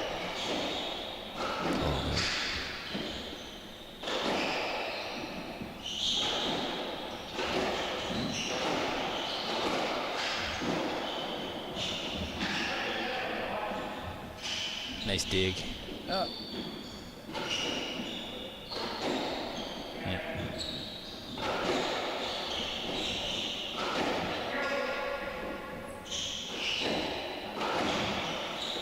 Ooh. Love tap. I don't love seeing my partner taking a couple shots like that, but again, Terminator, he's gonna hang in there. Oh yeah. No reaction. Yeah, smart shot. Yeah, opportunistic. You're up 13-8. You get a ball in the middle of the court. Go for it. Try and win some points. Do you think Kyle and Josh should just move on, or yeah, but I mean, I think if I'm Kyle or Josh, I think I'm saying, let me see if I can win 3 points. Ooh, there you go. Right. So if that had been a good shot, then you're at 9, get to 11, see what happens. But probably the right approach. I mean, 10, time to move on. Yeah. And regroup, and you don't want to exhaust yourself. Trying winning 3 or 4 points just to lose the game. Anyway, we'll be back in a little bit. Yeah, a couple minutes. We'll be back. Thanks.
here we are back at Game 4.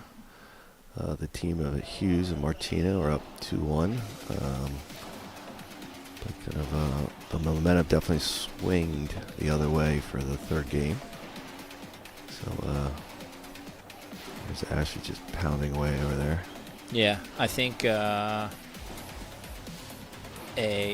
necessary response. You know, if Ashley's and Tice wanted to play a fourth game,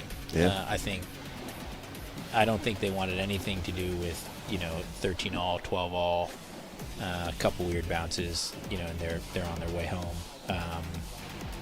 So yeah, solid game. I think probably just a couple more errors. If I think about certainly the second game, felt like Josh and Martino just putting a lot of balls away and not a lot of tins. Yeah. And this game, third game, a little bit more, a couple more tins, a couple more errors, and those swings are huge. I mean, 3 balls that sort of catch a tin instead of winner. Those swings kind of make the difference between 15-9 and 8-15. Yeah. Well, here we go. All right, Tice to serve. Yeah.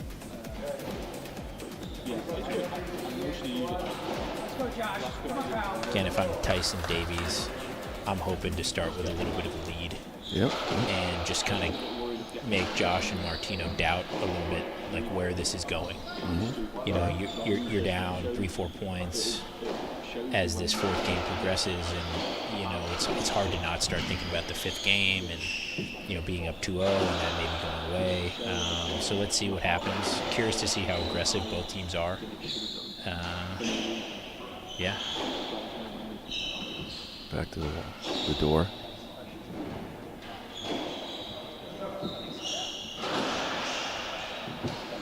It's great length. There we go. Oh. Nice hold by Josh, and again, those shots can just be so effective because that's actually a high, it's a high probability shot that's also a winner, and it's just a great shot.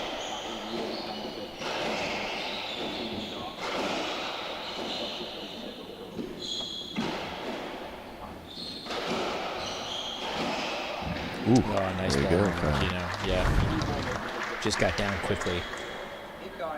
Kind of just found that sidewall and stuck there a little bit, and I think Tice maybe misread it a little bit or something. But nice shot by Kyle. A little cut to it, maybe. Yeah, some cut. The Corbett cut.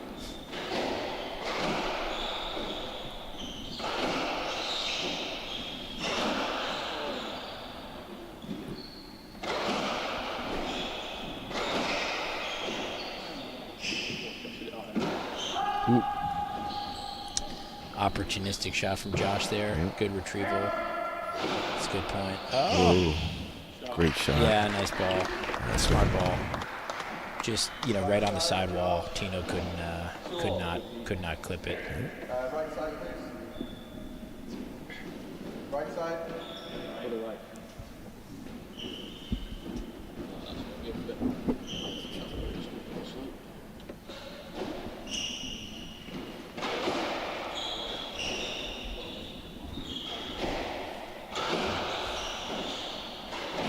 Two all.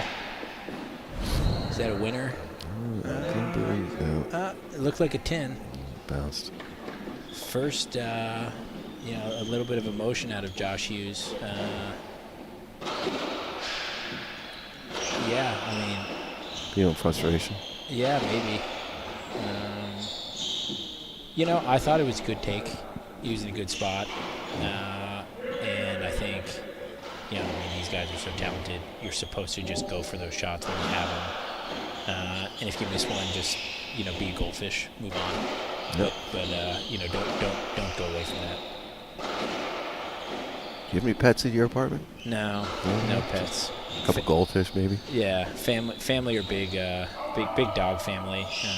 Parents have a couple golden retrievers.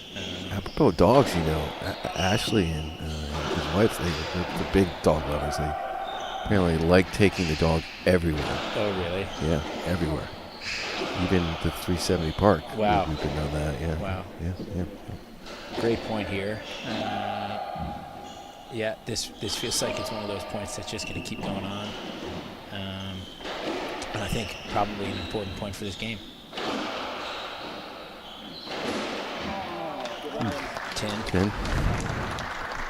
Seems like a 10.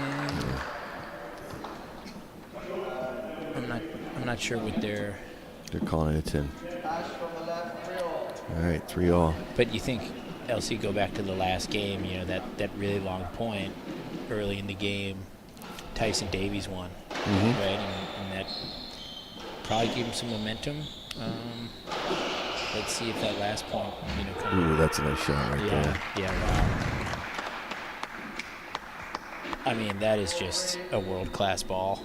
Under pressure, able to get that ball across court and down quickly. Really nice shot. Really just having confidence. Yeah. And seeing it. Ooh. Communication gap right there. Bad bounce. Yeah, all right. Time for Josh and Martino to bear down a little bit. Down in this fourth. Lost the last one. Can they find something? Can they adjust and find some of what worked in the first two games, or change the strategy a little bit, try and find some air pockets on the other team? Do you think that, they're picking on one person? I think it was pretty balanced. Yeah, I agree. To your point earlier, two lefties, so and two good lefties. I think that was down. Yep. But, Ashley is a top 20 SDA player. Josh is a top 20 SDA player. Again, both on the left wall. So, yeah, I just think you're kind of playing best ball, and it seems like that's been the case. And, good mix of deep and lobs, hard balls. Yep. Yeah.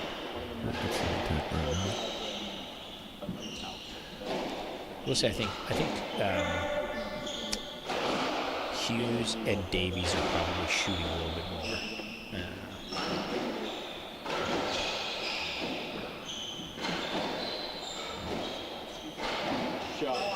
Shot there. There you go. It's a great response by Josh, and like I said, just staying aggressive. Trying to put balls away when you've good opportunities to do so. It's the right decision. Yep.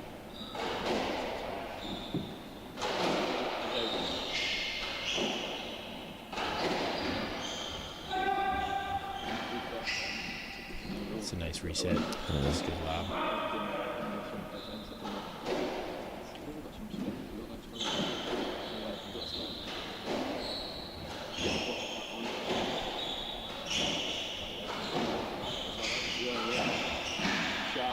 Yeah. Is that up or down? Yeah, there's an up shot. It's another nice ball by Josh again. Yeah. If he starts finding that rhythm, it's going to start trending Hughes Martino direction quickly. What happens here?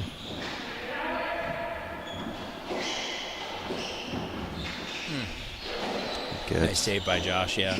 Really good sequence from him. Handful of really good points in a row.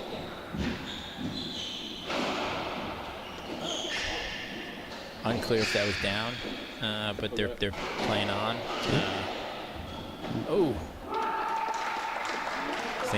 Seems like they're going to have a discussion here. My guess is some debate about whether the ball was up or not. Again, these points, these 1 point swings are just huge. Yeah. Huge.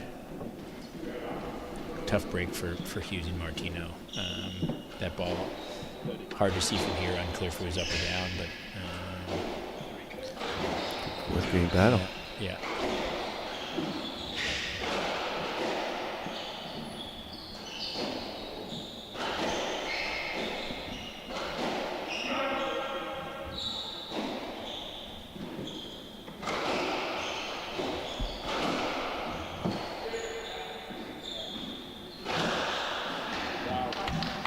Good shot there by Kyle. 7-6.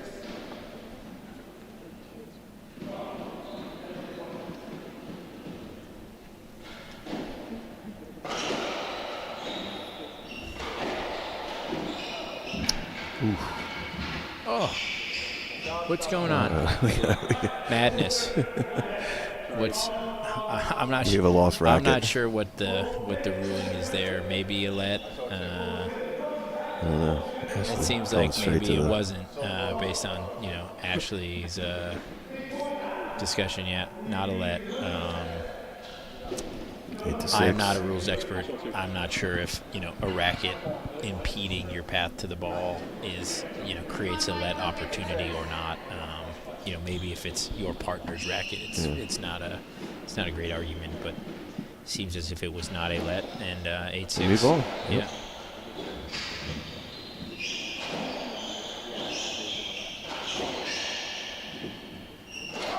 Ooh, again, no reaction, but I think that's the third one he's caught. Again, another stinger. Yeah.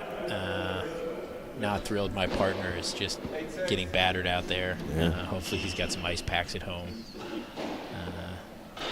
Maybe might have to ice him down. Yeah, he can find a cryo. He can find a cryo lab tonight, hopefully.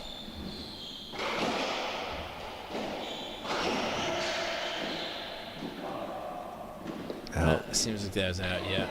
All right. Momentum's going. Chat over there. What do you think Tice is saying? Yeah, Well, Mike. If that were me, I'd be saying, just stick to the game. Look at that. Whatever he said was the right thing, because that was a great response shot. But I will say, fourth game was trending a little bit in Davies and Tice's direction, and Josh Hughes had some really nice shots. Kind of took back control. And now he and his partner in a really good spot here. So let's see if they can close it out. Yep, 5 points away. I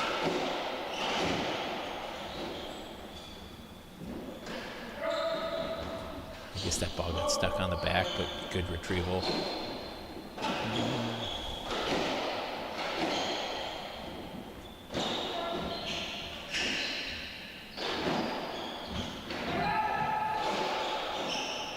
Great hands. Great hands.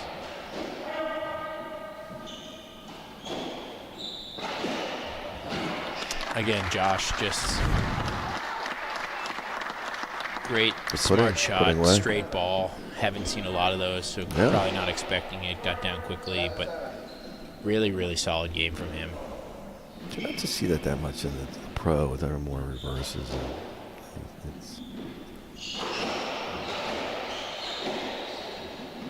That ball. Yeah, I think that's right. But, sometimes, in squash doubles, and that was not a bad shot, but they're saying what's bad is good. I think I would interpret that to mean a little bit of just things that are unpredictable can be pretty successful. It can lead to successful outcomes in this sport. And, again, that straight drop was nice. Really good reverse there. And that's the other side, If you just barely reverse, that's also probably pretty good. There he goes. Yeah, wow. Josh. Just some awesome shooting right here. Fantastic shot by Josh. 12-8. Yeah.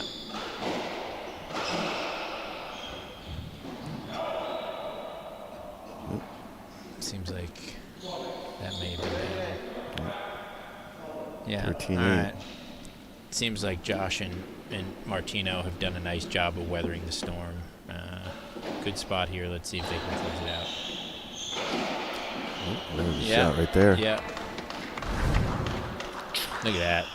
That just got down. Again, that ball. I think he must have had some cut on that ball. I'm telling you. It gets down like that. Let. Yeah. See, let. Seems like let.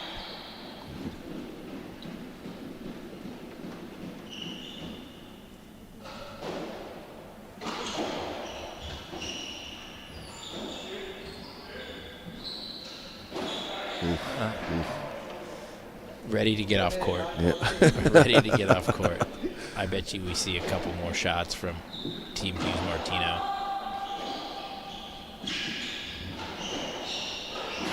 Oh. There it is. There it is. All right. Nice, good match. I think just Josh and Kyle were too strong, too steady. Again, some really nice play on the left wall. good battle. Yeah.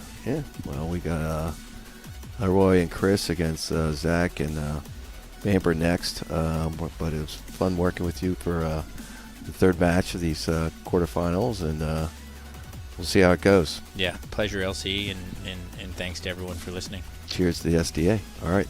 Cheers.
Okay, we're ready to start the fourth and last quarterfinal of this racket and tennis club event at the as part of the SDA Tour. The team in blue is Chris Sackby, the Columbia head squash coach, and Elroy Leung. And the team in white are the second seeds, Zach Alexander on the left and James Bamber on the right. They played together for a number of years, and this past season they won the Briggs Cup, which is one of the most important tournaments on the tour, in December, and reached the finals of the North American Open in January. It looks like they're going to be receiving serve. They're in the white shirts, and Sackby and Leung are in the blue shirts, and it looks like Chris Sackby's ready to serve.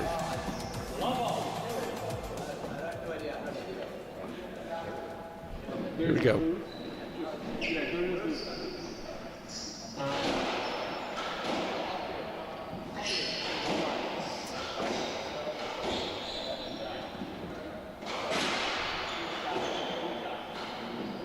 Zach Alexander just committed a 10 on a forehand, running around the ball. At Sackby serving at one love.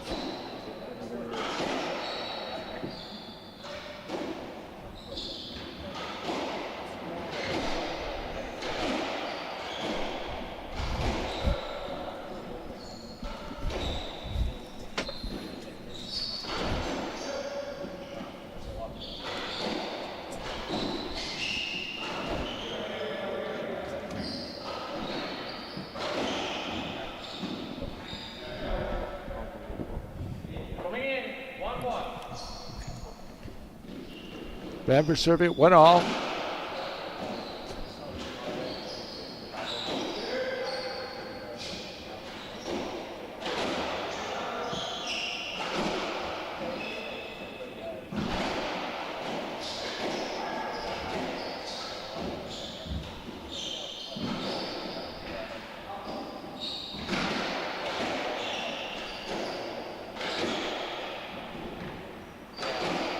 First long point to the match. Bamber just ended it with a volley right into the front left nicks. James Wiper, right?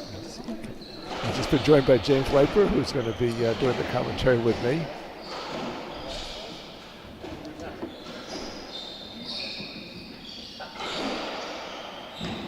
Oh boy, Sackby just nailed a forehand drive right past Bamber. That's not easy to do.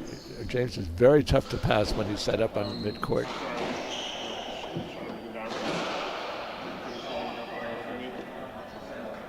And Alexander just tins. Sackby's coming in at 3-2 in the first game.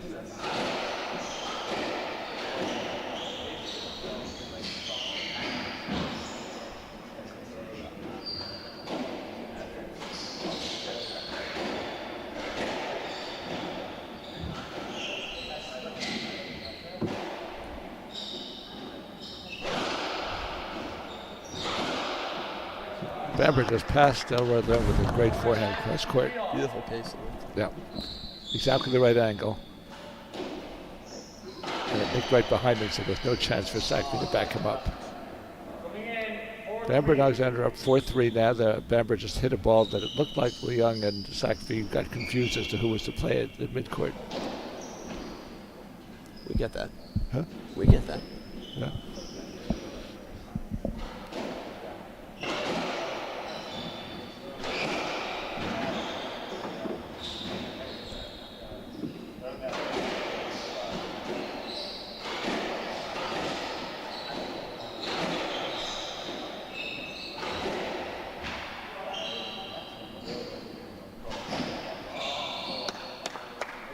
Just hit it. Looked like an inside-out row corner, didn't it, James? Couldn't quite tell how you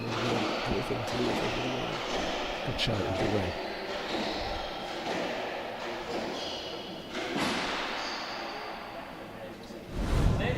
Looks like Sackby just tend to follow. Yep, try to cross-court volley and send it. So it's now 6-3.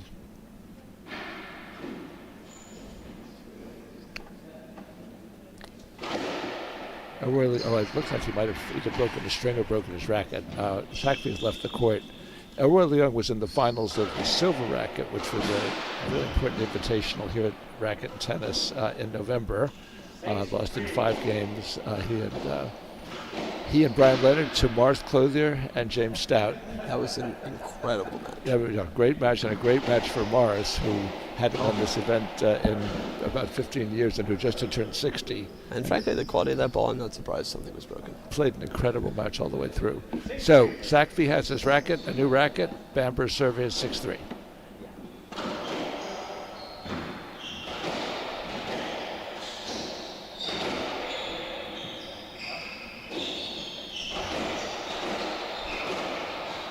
Good exchange at midcourt.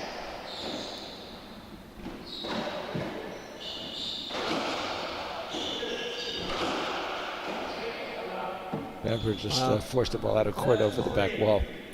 A lot of pace to the middle. He's swinging hard and hitting hard. He's pretty fired up at the beginning here.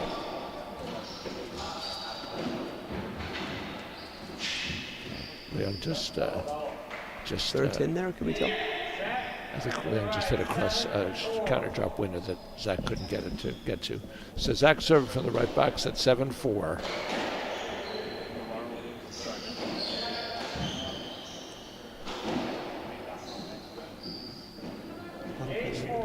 Forehand roll corner, inside out roll corner, just doesn't see in time. 8-4.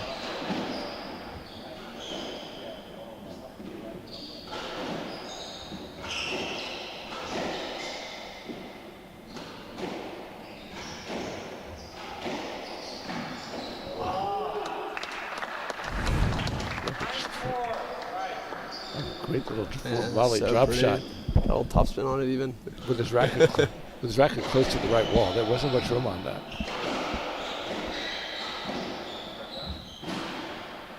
And Alexander just scored on a backhand reverse corner. It's now 10-4. So far, they've certainly been in control.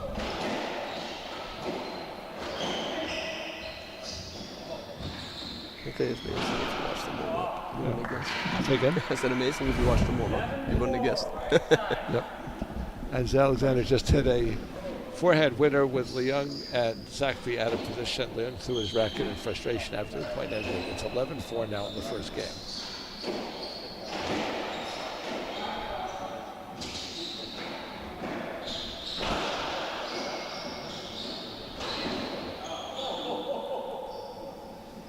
The winner for Alexander, it looked like Yeffel for the front right. 12-4, they are full control so far. Must have kind of caught the corner, it really died. Alexander finally hit a 10, I think. So Sackby's coming in at 5-12 in the first game. And for the first time in the match, he hard served.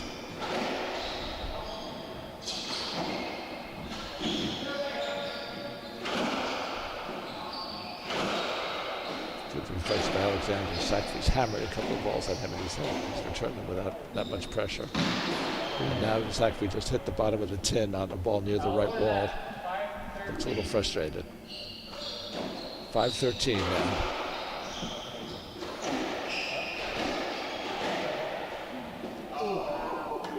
And Alexander just hit a nice little double. Back in a soft little pocket there, you know. That's a great backhand volley with Leung having to retreat. 14-5.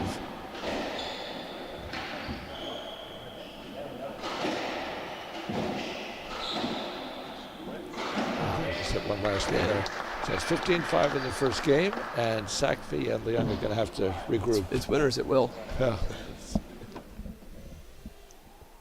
That was pretty decisive and pretty short. That only took about 10 minutes to play, maybe, probably less actually.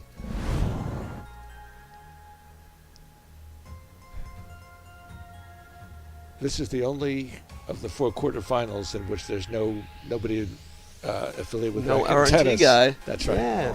In every other match, there was either a member or one of the pros. And the head pro, James Stout, which is part of the #1 ranked team, is only not here because his wife gave birth during this weekend. Huge congratulations to James. And so they would have been certainly a contending team as well. Elroy's usually very calm. He threw his racket in frustration. That's very unlike him. Well, I haven't been in front of him the whole match. Say again? Haven't been in front of him the whole match. Well, let's see what happens in the second game. And they got, I think, a couple tough breaks on corners that didn't quite come out. Yeah. plus there were several winners that were just above the 10 for Bamber and Alexander. They're definitely the favorite team, and they certainly are playing like it. We're in full control of the first game, but things can change. Sackville and Leung have had some good performances, and they've several times given the top seeds a real scare. So what they do need to do, though, I think, is start the second game well. They get into a hole in this game after losing the first 15-5, and that's going to be tough to come back from.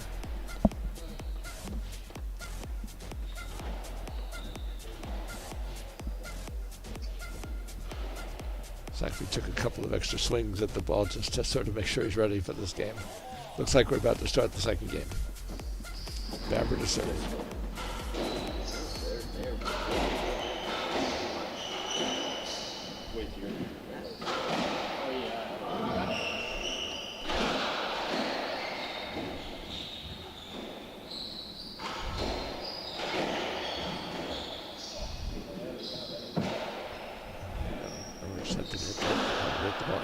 Wall. Great reflexes by Bamber. It's an amazing, incredible reset. He was off balance and didn't know where the ball was going, and still got it back.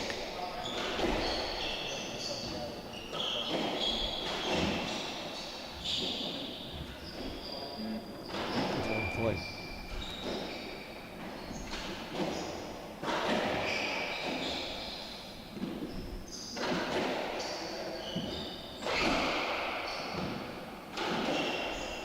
Whirly bird by Sackville, but Alexander handles it.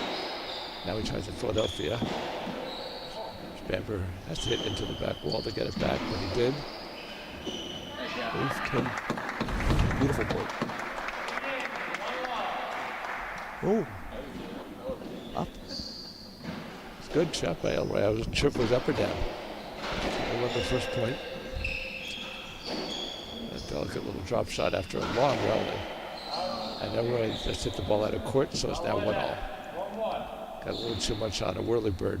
That's the issue with a 30-ball point. Ball gets hot.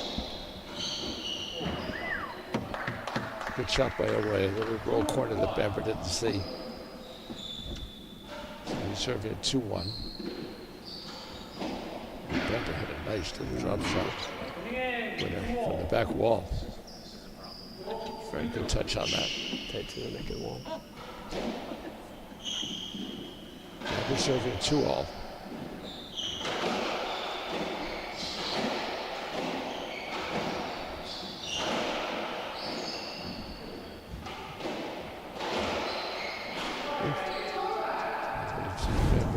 Bamber's a good 3 or 4 feet in front of the red line and just getting good leverage and blasting the ball at them, and they're not handling it very well right now.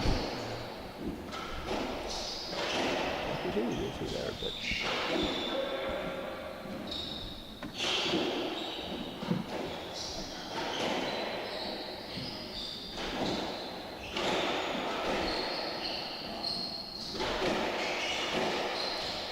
great passing shot, Bamber.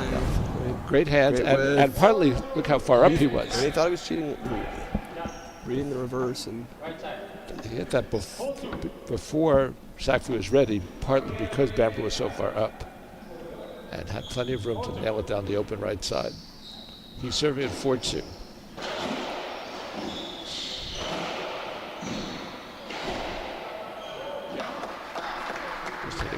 Sackville just had a good front side nick. Alexander at 4-3. This game's already started off as more competitive than the first one.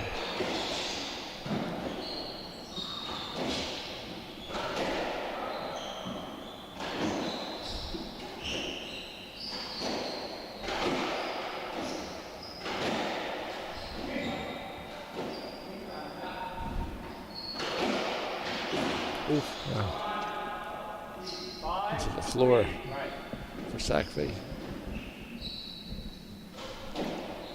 He looks like he's struggling with his swing.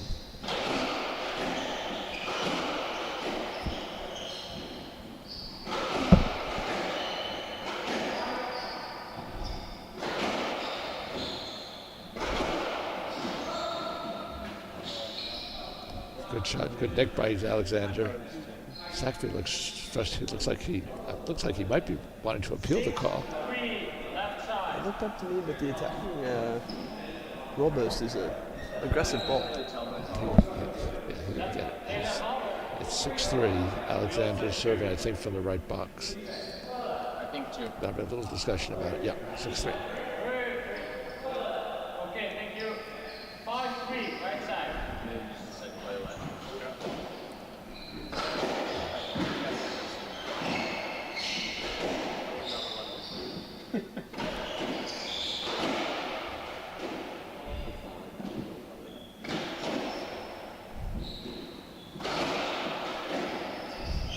Let on the ball that came across Bamber's body. Good call. 6-3 still. Oh, it's only 5-3. They decided to play let on that other play. Wow. They couldn't call it, I guess.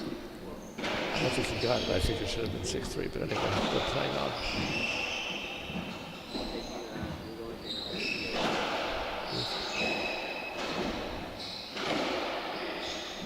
What do they call it? There's a drive down the right wall that I guess they're calling only a let. I thought they almost hit him on the left. But Could have been a stroke. He was in front of him and hit right back at him. Yes.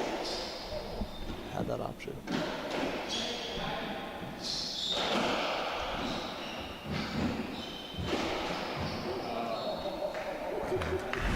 Looks like that's a winner by Leon.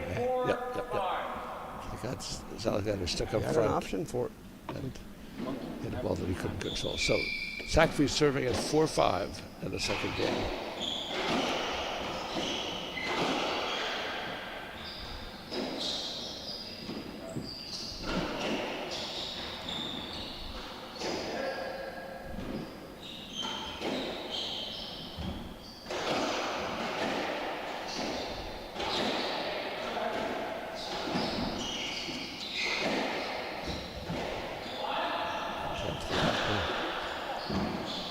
A stroke. They want one, certainly. And they're going to play a let.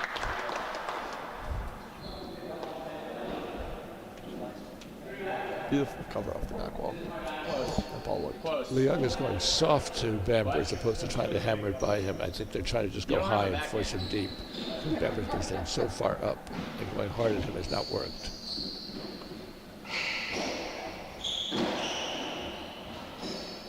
He's got a Leon drop shot.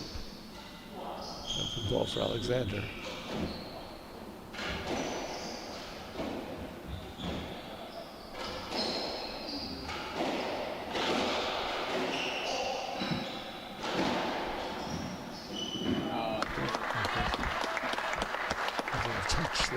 Touch cross drop by Leon. That's a nice injection of pace in the middle. Good hands on that. Just a little bit off balance. 5-all.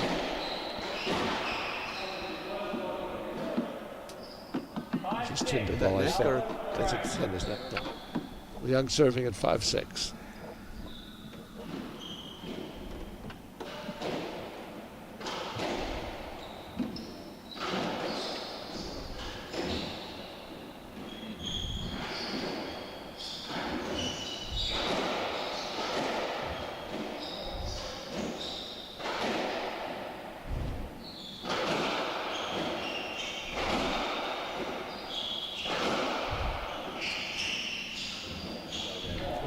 Alexander's had 4 open swings. Right out of him. He's had 4 open swings at the ball. He's going to hit a winner eventually. They're not going to be able to defend that forever. Bamber serving at 7-5.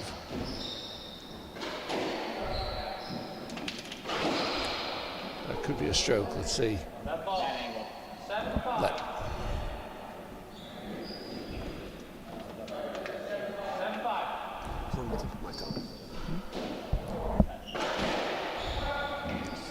I know Sackville wanted a stroke on that.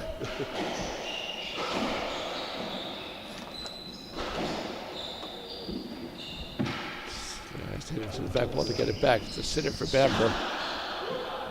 Looks like he hit down the middle. Great shot. Good choice, and he really crushed it. 8-5. Bamber hard serving to Sackville.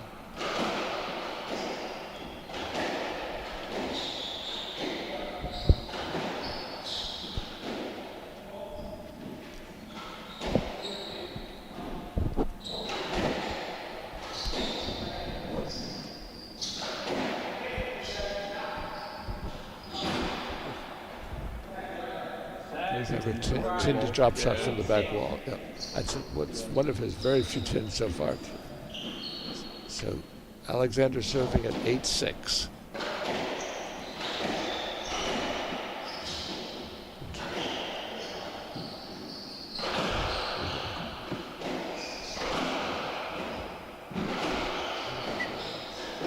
Defensive play by Sackford, had to fight it off. Kind of came crisscrossed at him.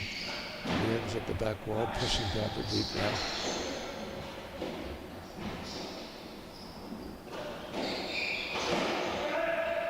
And they're really having to scramble. Power high position. Good shot. That's a great shot.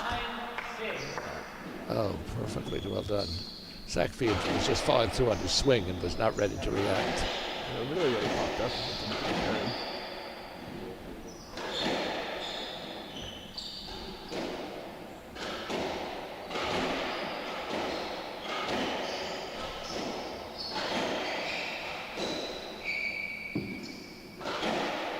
I think the broadcast doesn't really do justice as the pace.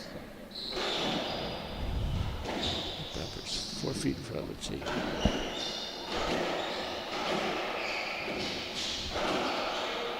Oh, the fluke winner. Wow. Bamber was beaten on the plate, just reached out his racket, and it snuck over. And that kind of typifies how this match is going for these guys. Let's play tennis too. A little, I think they're disputing whether it's up or not. I'm pretty sure it was up. It looked up to me. Yeah, it looked up. I think it's 10-6 now. It says 9-6.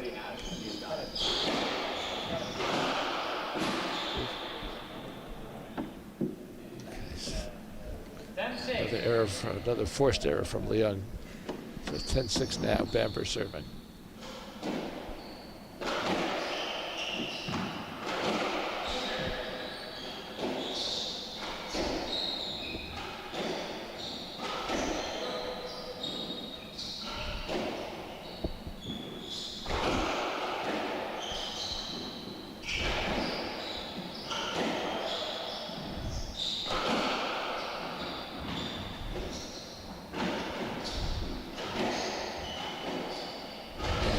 Exchange at midcourt.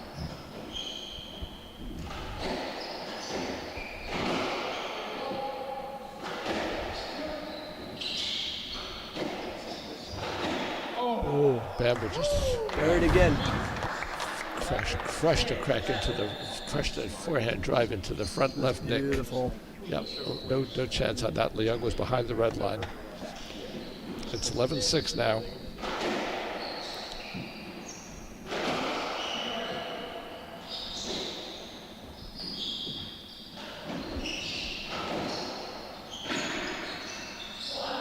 Another open ball for Alexander. Oh, down. And that didn't even make it to the 10, to the front. So it's 12-6.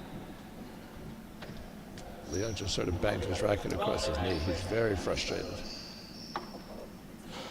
There's nothing that they've done that made Zach in any way uncomfortable. No. And Bamber under just pressure for a minute. Bamber just nailed the forehand drive with Leung trying to cover behind Sackby, who was stuck up front. So it's 13-6 now.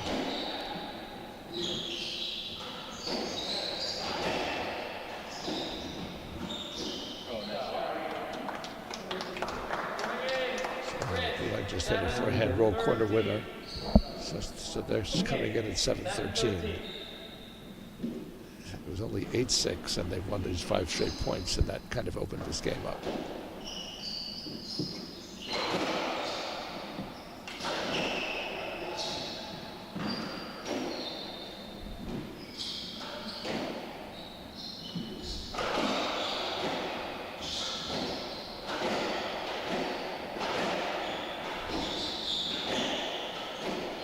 Exchange at midcourt. Bamber just had an inside-out roll corner of the back wall that Leung didn't see at all. Impressive. He was looking for something deep. Bamber has, Alexander has really dominated the left wall in this match. He's held it late.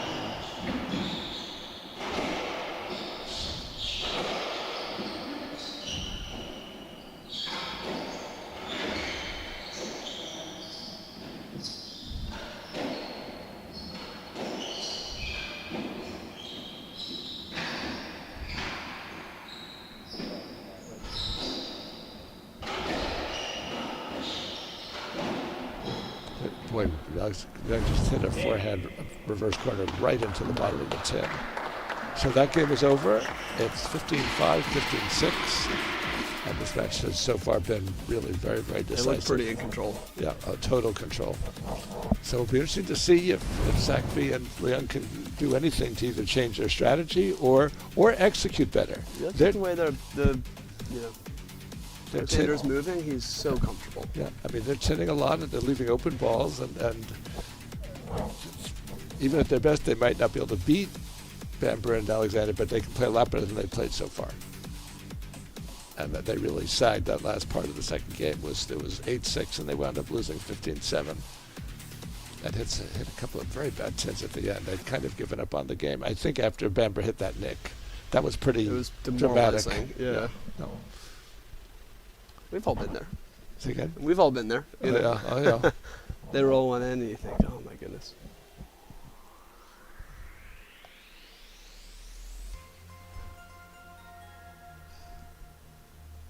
It's been a pretty long afternoon here, and we'll see if there's a few more games left, or this is the last one. There were two other three-love matches earlier in the day, and there was a 4 games quarterfinal just before this one. But so far, none of the top 4 seeds have really been, pressed in any really major way. I think the only time Sam was pressed was when he was playing with me.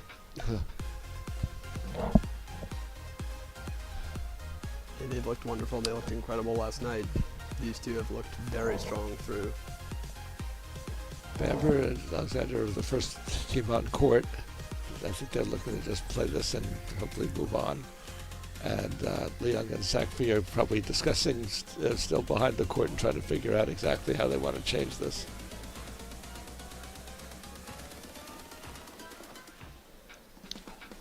I was expecting this to be closer than it has been so far.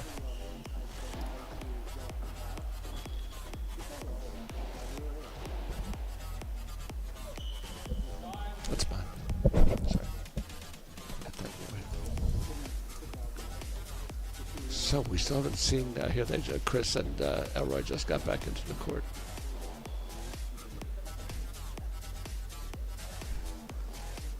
What do you think they were talking about? What have they been talking about? I'm not quite sure what they're exactly. New plan. Hopefully, we'll see something. We'll see when the game starts, which it's about to. Bamber's serving.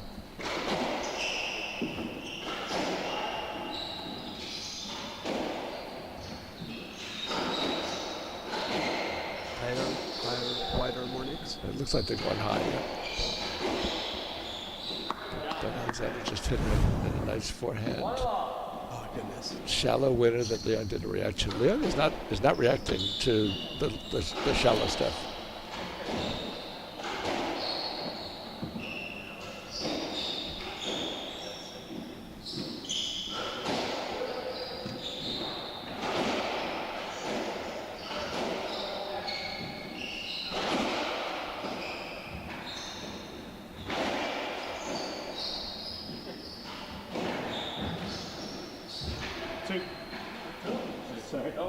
Bamber just scored a front court winner. Elroy Leung and Kyle Martino won the U.S. Nationals last year, so I mean he's capable of playing really well, but he really has not been in rhythm at all this match. Martino played very well with Josh. They looked great. Yeah, and Bamber just hit a good reflex winner, so it's 3-love already.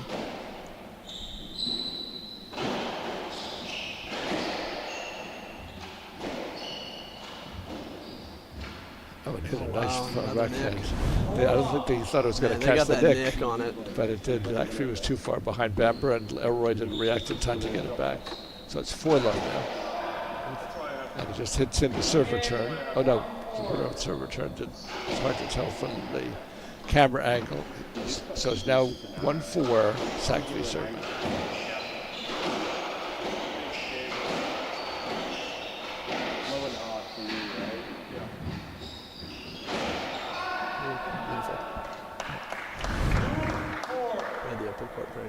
Good play there. Play up front, and Elroy had them out of position and drove the ball down the cross-court winner. And Zachary just hit a winner off Good a shot, volley finally. early in the Yeah, point. there you So 3-4. I think that's the first time they've won 3 points in a row this match.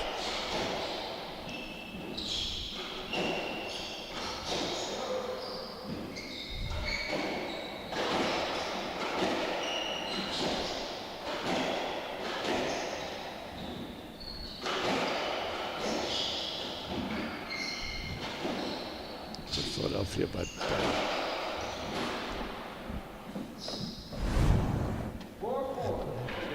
Bamber badly tipped a backhand volley. Yeah. So it's 4 off. Halfway to the 10. From love 4. We can do that. See what happens.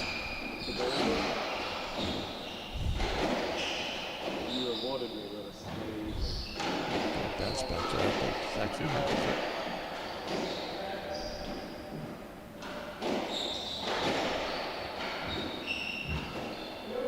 and the ability to watch the match.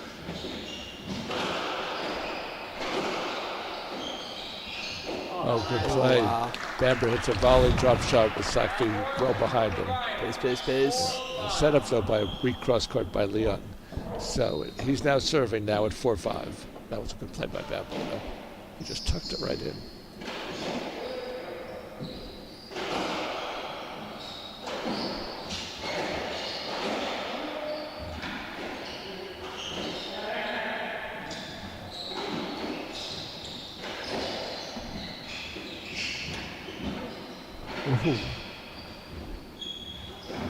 Good front court exchange. And Bamber, Alexander. Wow, getting out of that is a real driver.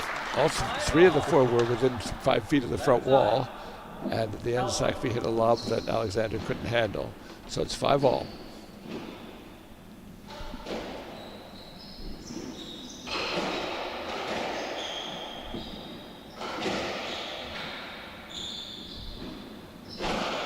Good play there. Yeah. Alexander looked like he was shaping for something else and had a late cross court with Elroy Leon moving to the middle to get something there. So Bamber serving at 6-5.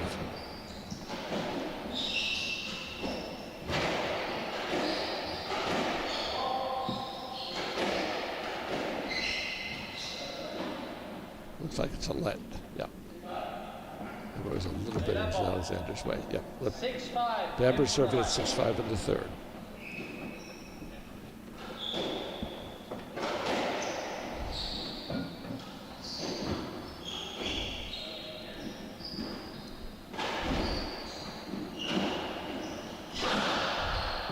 Great play by Bamber. Good wide cross court. But he had an open ball to work with, and Leon couldn't respond. 7-5 now.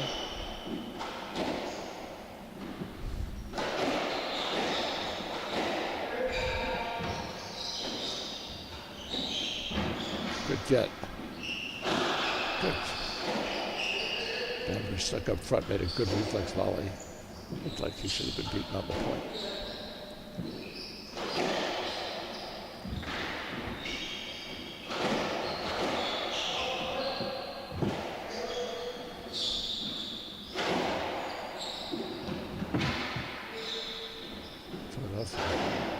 Philadelphia's in a row, most of which they've gotten back. Oh. 8-5, Jim to the right. 10 to that, wow. Zachary was so frustrated at those 2 Philadelphias that got back that he tried to crush a forehand cross-court into the front left nick, and it bounced well off the 10. It's a beautiful way to open the court, but yeah, until then. 8-5. That point hurt. They should have won that point. And they needed to have won it.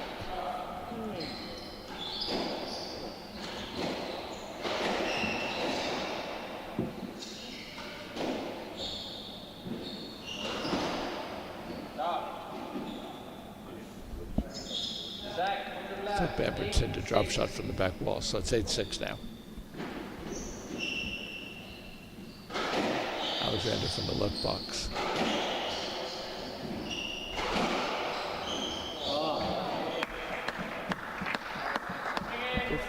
That was a tight little ball into the corner neck. It was a bit of a lucky reflex volley.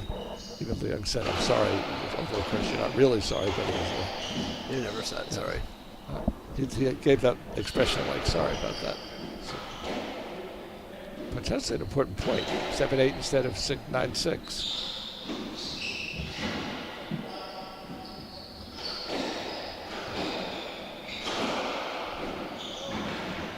Denver makes a tough game here. Another one. He got stuck on the right wall. Well played there. Yeah, Plays in the body. Couldn't fight it off. 8-all. Alexander was behind him to take it, by the way, but it hit Bamber, so the point ended right there. Sackville serving at 8-all in the third. They've already scored more points than either of the first two games. And the points have been more competitive also. More all court. Look at the court positioning. It's well more even.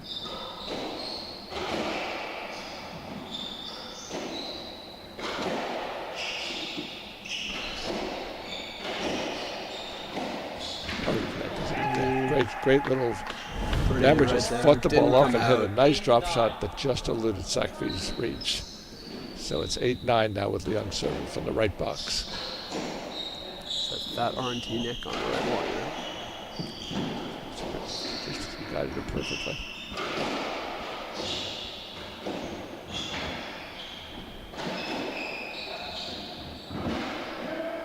Bamber has to hit it to the back wall. Sackville's got the setup.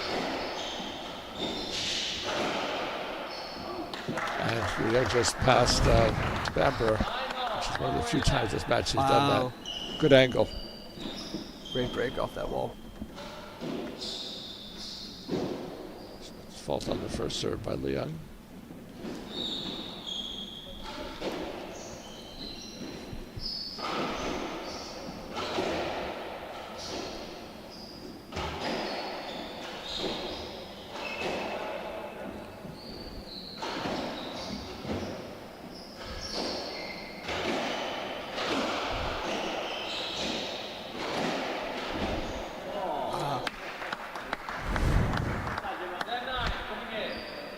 Bamber just hit a reverse corner. Yeah, perfect. Right into that soft corner. Sharp shot. Yeah. He's serving at 10-9 now.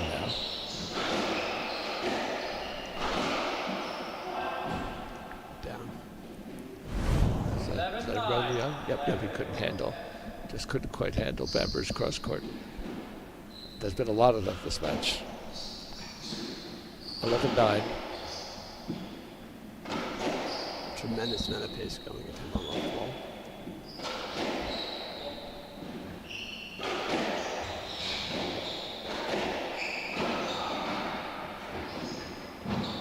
Good shot by Elroy. Bamber was a little too deep. He's very quick to the front, but even he couldn't get that one. So Alexander serving at 11-10 from the right box to Leung.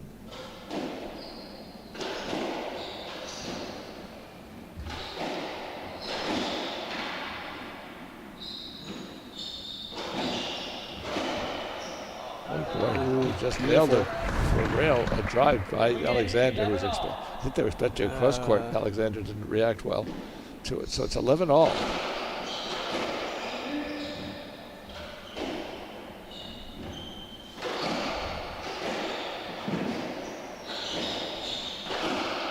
Oh, Bamber just hit a ball that hit the front wall and nailed Sackville in the ribs. So it's 11-12.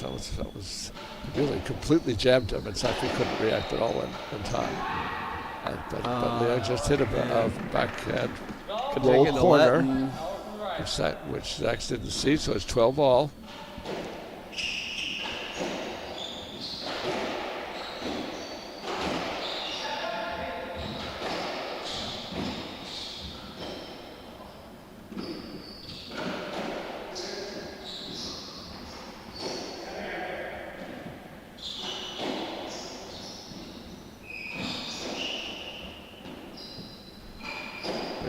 They're both playing pretty deliberately.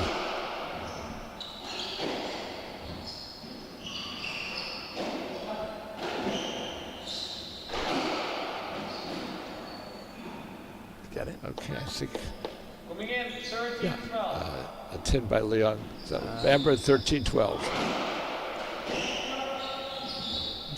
they'd love to get this over with right now. And Bamber just hit beautiful a lane. forehand drive So past tight. Sackvey. That's semi-neck that. behind him. So it's 14-12, 3-match points. And they really would like to finish this right now because this game got a little more competitive. A little tighter.